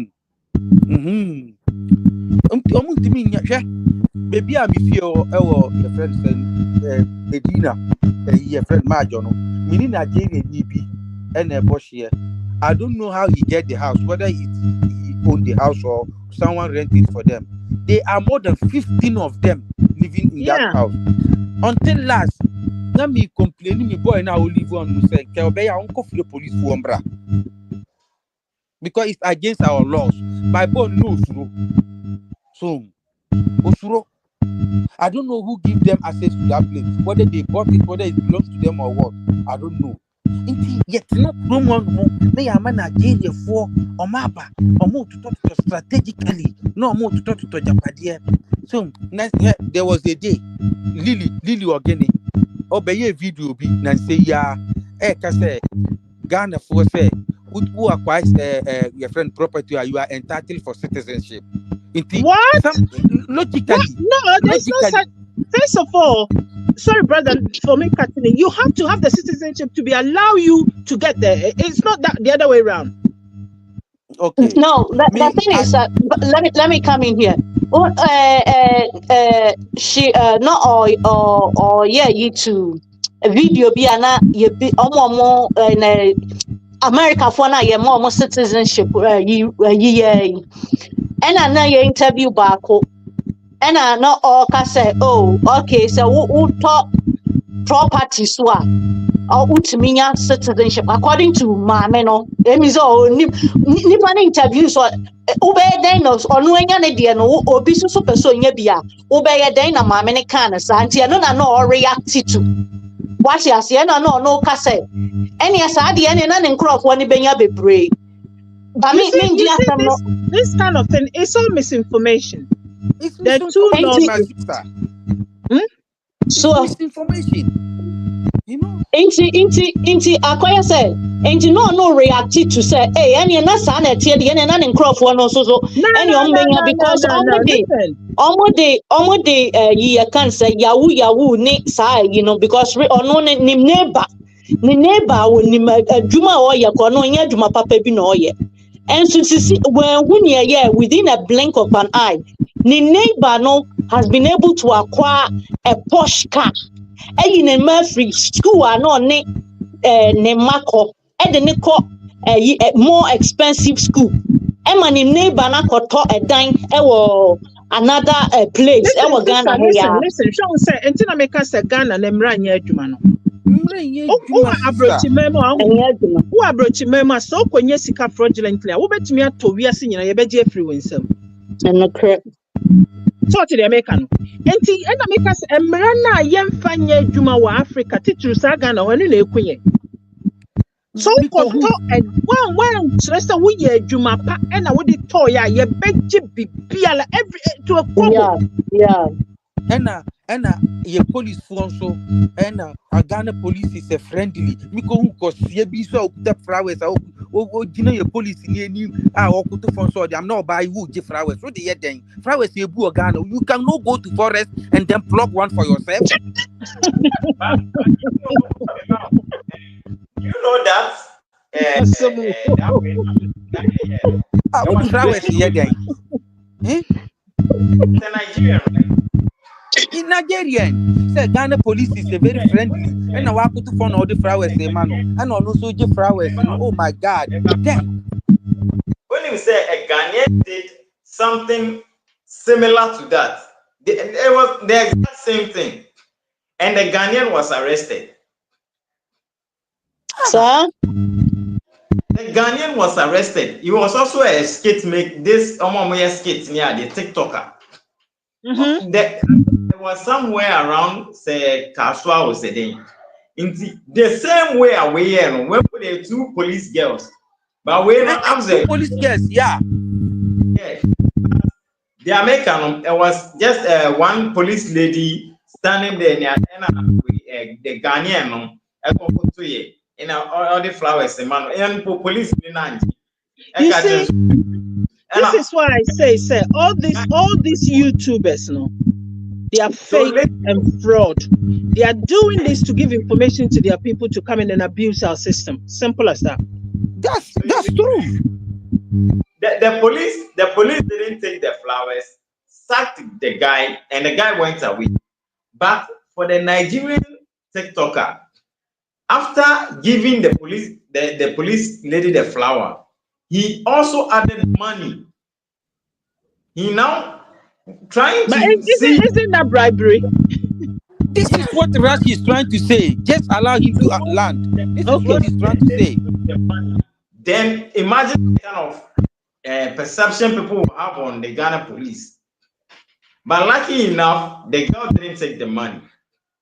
No. So, and this guy is working freely. The Nigerian is working freely, but a Ghanaian has been arrested. Can you imagine Ghana police? Double standard. That's Ghana police. Can you imagine this? Didn't I say to you last time? The Nigerians are on YouTube praising Ghana police. The Ghana police is the best. One of them said he was walking late at night. The Ghana police stop him. They're so friendly. They ask him where he's going. They pick him up and drop him up in the house. And I tell you right now, you have a problem in your house in Ghana, and call Ghana police. They will tell you they don't have money to buy petrol. They will tell you. Me say, sister, you back to you on Mihuna and Makumets. Obeka say, Kuroman, me Jankuna Mikosi Ghana on more. Nenyanko from Kupio in Nimpe. Or Nam Kurumna or ye interview say, what Ghana city can buy? What like, I don't know where he come from. Very dark, tall guy like this. On in a mall. And on in a market, Rubisabusa market woman. Say, what Ghana, what money 200 naira can buy? What like this can buy? Comparing. Who gives him at all that authority? So, no, unnecessary questions. Say, 200 city can get you this in naira, 200 naira can get. Are we running competition? So, na young microphone so a young there, you be some sir. No, me what is all this? Na busuon kobi na mi se me lando Ghana na wo be no mi so ya Nigeria ni wait so okay, I think it's the time for time of call actually. Yeah, you guys have been on for quite a while. You done well. Yeah, I saw that Nigerian wanted to join. He joined them. No, don't bring him on. Now listen, I'm done. Let's conclude and I'm get out of here. I don't have time for them. I don't have the energy for them. But the thing is, I wanted him to come so people can ask him questions. What questions do you need to ask him, Rash? We know their intentions in the country. Rash, we know I want to suggest something, Rash. This is suggesting. If we can gather people and sign a petition against them to Eslosu because she is the communication minister. I know it will not end somewhere, but maybe she's not aware of what is going on. Let's not dismiss it entirely that it will not end somewhere. They will have to start listening to the concerns of the citizens. Who are they there for? Yeah, Are they for there me, for it's the people suggesting causing the I'm bringing, trouble? if we can sign a petition to her, because she's a minister, she's there for us. You understand? Let's raise our concern, because there is some places they are venturing. It is a national security zone that they don't have to go there, those areas. So if like schools like this, Lily Organic, Nagana for there, this is Opokuare, this is nonsense worry. All kikano. Nkrofoba na omukoko ko school on mono. Kidnappers no my alert. Now I'm saying this is Opokuare, this is a brigade, this is Deben guest. No most map out of the buildings any in the video I be a cover up or nipa better any demo or by date or be map road or be first winner. What you not say I kidnap you on. You know, now Ghana for they say promoting Ghana. Who asked them to promote Ghana? Who our own good day to promote us. So you see, me, I don't blame them that much. It's the Ghanaians I blame. Because if you don't watch those contents, they will stop and start doing something else. And if they is not doing well in Ghana, Ghanaians are not watching, what would they have to do? Go back and start something new. But no matter how angry or how mad you are in you watching their videos and all, you are rather, whether you like it or not, you are rather contributing to the progress of their channel. It's just as simple as that. Inti Rush. Yeah. So Ube Penny Ube Timaya's idea. Maybe I'm if you or no. It is just a tax, but if you cannot, I'm not forcing you. 15 Nigerians are living in that house. I don't know who owns that house. Maybe you'll be next year on self. If we can report them to the police, they go and investigate them. If possible, they kick them out. I'll be very happy. But I think it will have to do with the landlord himself. No, Rush. You know, sometimes listen. No. If people are the way he's saying it's suspicious. Yeah, but suspicious. You don't live in the area. You are not living in the area. How did you come around? Like, let me tell you, according to Ghanaian law, if I'm not quoting it well, we have Article 91 that states that every citizen have right to arrest. It is there. If you suspect something, if you are a citizen, you suspect something that is not good, you have right to arrest. If you did not arrest, if police come and they arrest and they know that, they inform that you are aware of that and you fail to report or make an arrest or raise an alarm, they will call you, they will arrest you and charge you abetting and felony. That's why they give you that right. Me, I'm not in Ghana. If I'm in Ghana, I will go and report it, and I'm not the owner of the house, but I'll report it because I suspect them. 15 strong men. What are they doing there? Say there's no way, say any pastor could go down by Kumina Bruni to one or show. And see, oh, get police crying. Nevertheless, if you cannot do that, I have a family member that can do that for me. I will call him. Yeah, I will call him. You send me a message. Let me. Oh, Cecilia, one said, I did back also so as Cecilia Ghana, ye facing a fear. Yes, a fear. Imagine so will be free in the chrome abba. Aya the audience, you see a better reporting. Now, and no audio be a rush, a posting maybe. Or say, Madam, no, ever abroach no send this side. Or say, ne family member ye kidnapping no. Emma who baby ye kidnapping to book or nakulano ye lucky or to me escape here. Or buy ya no. Report here was see me through.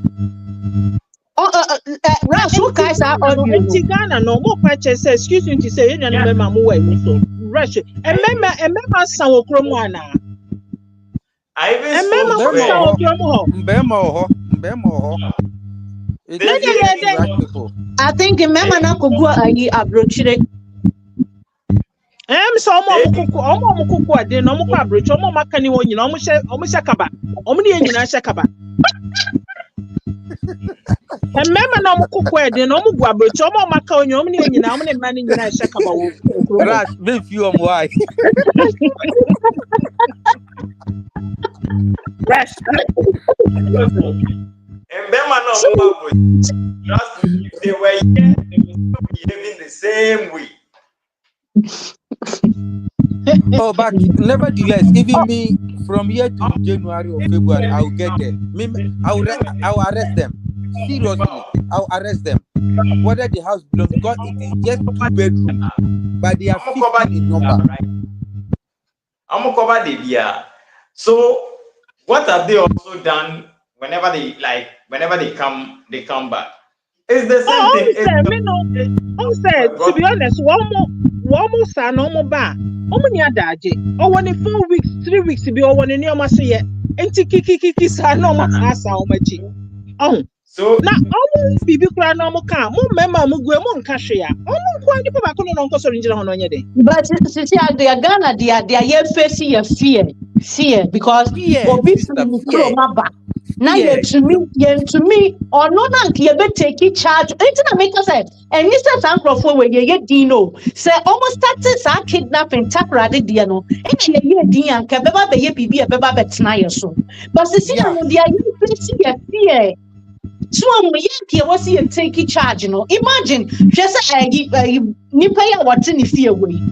There wasn't boldly who catch the police. Now would you when you now bet now baby? And Srobe na wom police wana beba no more be checking no more yeah you never on my attack.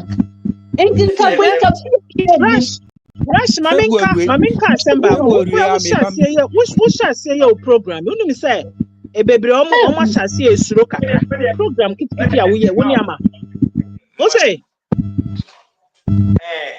see the akoso no o echia esun se ni ahun. Do you know the number of times Obi even Avram Bemoshi? I don't know if you guys, I'm sure you guys know of Avram. Yeah, I've seen him, yeah. We're complaining what I deal with one still. I say there are times you even see you like watch it. Nigeria is a YABB. Or then the police station. Police no be catch us say as adia odeba no we dey say any issue bia. And now even say ochi we Nigeria ni na the next day ubemu Nigeria ni na mo Nigeria ni be ohun a on no sero. At the end of the day, in Rush, Ghana police, no, they train them with some patriotism in them or not? Do they train them to think about a minor now? Even times secretly, Akoma police for information. Then the people ends up being picked up, and later on, imagine you went there secretly, Akoma information, but the person will come out. And the person will get to know that you are the one who went and reported it. Now you are honest. Rush, when you say the Ghana police on the edge, and the Ghana police, the any almost say mine. Oh, you do a chiracho. You do a chiracho cry. We don't know that our authorities are the. Imagine someone reporting you now. We won't be my information. Then later on, the person gets apprehended. The next day, you see the person out there. The person comes to you, warn you that you are the one who went to report him. You should be careful. You are going. He's going to. So, how can you see something and go back to their police station to go and report? You will not. You won't go back. You won't. Exactly. So we don't always. A whole lot of Ghanaians have. Regards to kind of issues. Rush, good year, Rush. Mika bibia eye me say Nigeria nyaba baby block factory me ma close you down just 2022 yeah I close him down me call ya no na me families no omo abohu e na omo ye ye mpren ho asem yinti me call ya na me confront no me no anya yi so hono me call police station omo ka kire me say omo okosi or document and I'm say I don't know I say mo call no mo and I'm so ombeti mama me document omo ye nipa ombeti mama me document omo they cannot do anything but me call AMA your office be on omo no mo take in charge of causing noise and this because me fear cheaper na wa be factory Nigeria ni alatani and obie machine no never vibrate fie no me ko friend microphone ba ye omo ba am be hwe no document no sama okuta Ghana card DB so Hey, no any citizen DNB they non citizen DNB okuta bi okuta bi no di age mo no am ka tell me say enya Ghana me I'm not immigration me man ba report mo say onkuta card na wo ye dede ena obie ni machine e so too much inti e vibrate me fie no ena am ka tell say today na me so to fie on mo but ono na nkasa em so ye coward da ehu abon no so ye man time obeto ifu David bra me hwe. na baba Mami no nka na asem. papa frame so wetu Bra, mami nka asem ba konchiro. Time ani etoto omo shop mu no. Wo de mo pia mo nkope magazine boys. Magazine boys for no call wo mo so no. Mo so wo mo ba de mema ni nyina adwane no mo de ma Ghana for ma ne wo man kasa eyire no mo ne nkola tina shop mu. Yeah. Enti magazine boys for no ko hu sa no bi o man ka sho ba wo ba no ma yiwe si abonte no ma to shop ni. E mema ni dwane. Enya hu mo na mo Ghana for mema e na mama hu abomo. Me say me kwa confront me kwa when I was going to confront him me papa mpo me mpem hu asem o then me say gina nchen so e kire me ohan no mo frame say we tu efi on mo so ono ankasa sana me yes anu pokura no onu ehu aba no mu ntu otu ye so Ghana for no na chese me hu ase bibia be hye wo mu me hu ade kro. And say no omode be fa krono. Enti say ya bro is a wanya bold anko tuna. Akwa na nka waka wo kwa. Just wo ka hwe ya wo fa na so tete wo be wie na fe. Wo dan foundations na ye week. Yeah. Me so obie machine na obe say wall no me wall wa crack me wall no obie machine na e form no sama wall no crack ye enti ni krom ala kakaka ontumi nya baby ankotwa ne block fa to mo kra no mo hia na say Ghana na also betwa blocks. I don't blame him. I blame Ghana ni odi asase no man no. I blame Ghana ni no. Me investigation me ko hu asase ura. Me ka bibi ama me make attempt say so me man officer so beton pokura me meto. No so on tongue because now I was very very eager to push that guy out. Na pese me tunu. No so on tongue. But Ghana no so ono so me hu say me ko fan microphone ba ho no mo no. Em say hu abono. Me feel on my back na me papa frame say we tu. Before me frame my pokura na me no mo kasa. We use machine me tete. Me be so man say Ghana na asa so machine no bi mo. We tu no fear ya. So, when you conquer the fear, you can do whatever you want to do. And then if you want to, what do you grow? Yeah, you want nano kuye wuye. That was sense na ye tesono. Na wo to what say wusro no bi you grow mumbra pa no ne hene. Embassy na somebody me ntie bi no say I want to copy ya santo spirit ne ba. Ne ya so kokko ye ntokwa.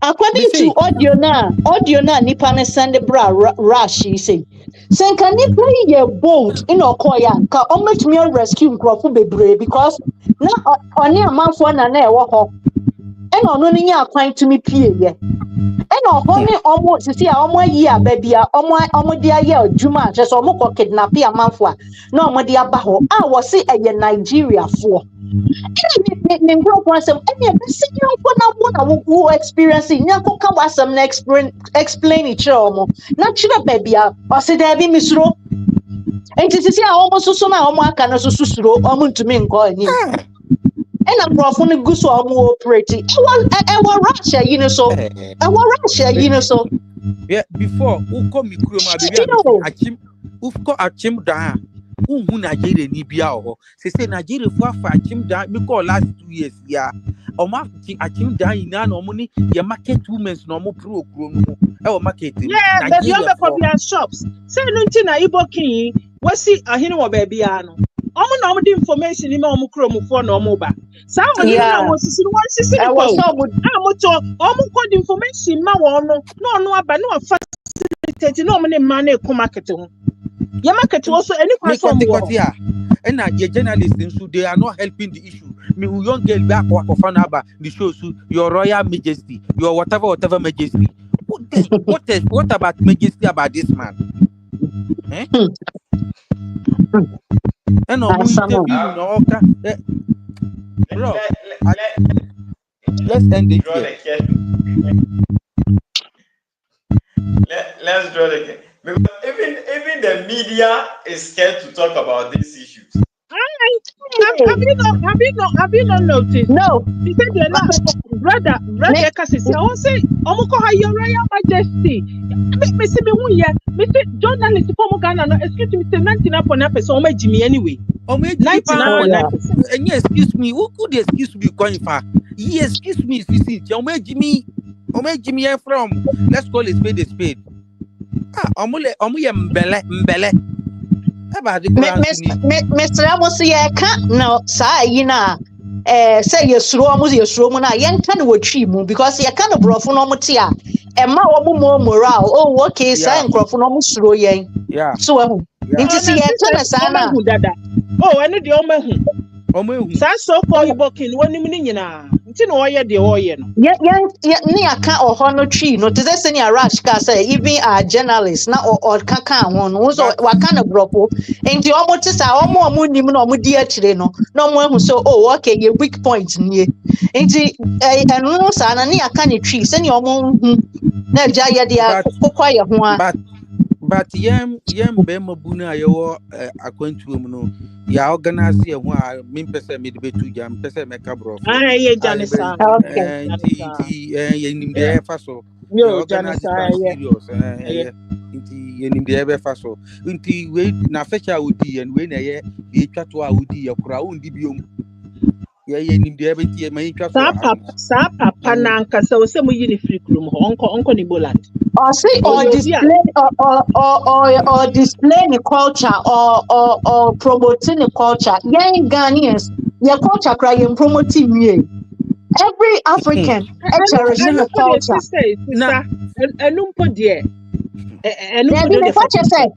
Every African cherishing the culture. The culture now would be Brian. Yeah, now we introduce your Maya and say, and yes,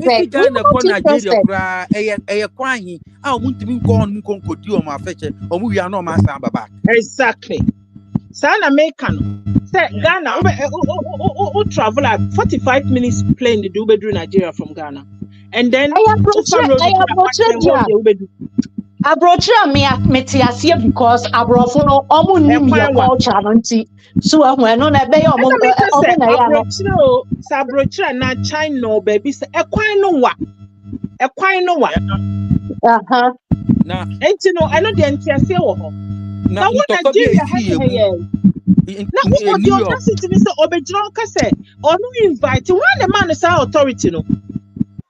Ntoka bi esi emu ye no omo e New York omo nim se Ghana phone use awo bo aye bo omo e o Riverdale ubiso bi awo Riverdale bi awo dim sa asem we na mo video no me dileti ye bo omo amu dwane ye they took their head bo aye bo omo na me ka say yi my dem ka say that no me cousin bi na em say me ko wo mo honum na omo em say ntokwa na yakon awie e na omo do mo jino mo fie anim na omo hwe no sisa ntokwa pa esi anam se di asema alata for Yahoo boys be ababa shabe rented that kese be no mo ye Yahoo mo ntra ho nye Yahoo the disagreement about between omni Ghana for boys no mo ko threaten Ghana for boys and na boys see so say mo ko bo back ko be cross and na Ghana for boys see ma wo mo sister within 3 days yes wo mo after ntokwa ne kuwie no wo ma nsi abontin do mo ya 3 days no mo nyina tuopi e dan mo ko aja Ghana for boys ni area boys no e bro sister Ghana phone use how New York ntoko si yemuno amanfo full car from Maryland ebaye ehede chata car ebaye omo ba be ku ntoko dibi omba na ntoko na nsa New Jersey Ghana full car from New Jersey ebaye bo aye bo omo ho no mo nsuo bo di akese bo omo dwane ye so omo dwane ye oh New York upa biso bia o Riverdale number 364 Riverdale biso bia bo aye bo omo so people say I am no for baby no mo betimi yen nti eye pena fe o bully yen even me say mo ba ku on modern ho abom sa na me twetwe me say afedo onanka say o declare ni nkrofon say ono onya ya nka onye omo oye Ghana ni odin ho abom sa na me twetwe me ho bo aye bo omo nti omo nim say Ghana fo no nju sa o yeah omo nim say Ghana onom no omo te bomb so a bit me explode at any time omo nim so unti rash we dey may waste time PY difference animal Yo. Ba me bra me pacho yeah my when na pill bia yi omo betimi akose because you say omo ye yawo me anka sample kra February ya me nice kwan so me baba me obi a me frɛ no o achim da ntia me frɛ no no beba no mo on da yi se wan kan ti magi nkwan bia o on na ji se manka o ya nti magi nkwan bia o me frɛ ti se obeba Oma asa wo mo pen tokwa ni bi no ye wo friend tokwa bi obeba fo ni bi no obeba sisia me na me pese obeba betrida isu na obeba me asem me na feel dey metina na ma send this car so obeba sisia the rush yenja wo why wo dey I mean sisi anu dey it's just no be kasa hello Makana. Yeah, mama always have problem. Hi.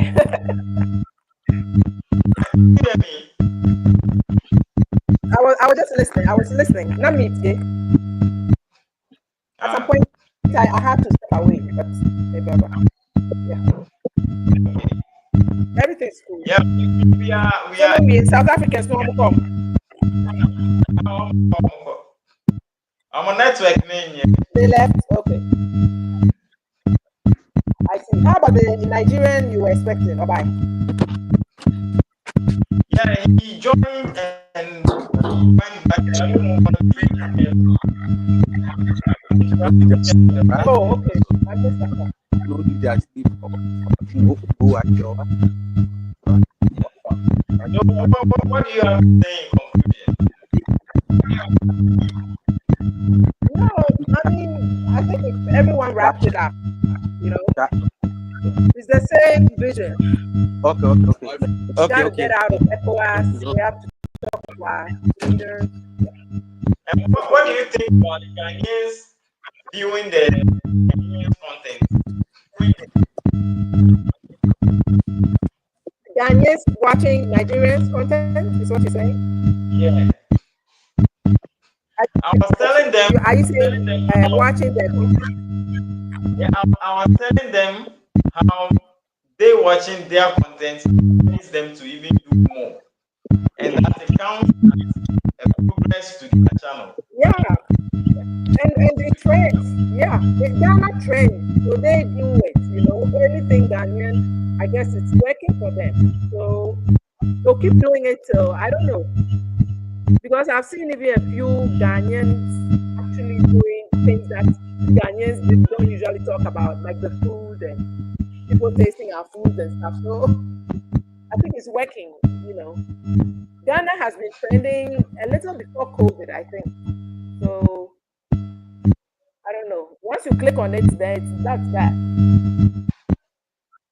But I think it's more, do you know the people who really watch? It's not Ghanaians in Ghana so much.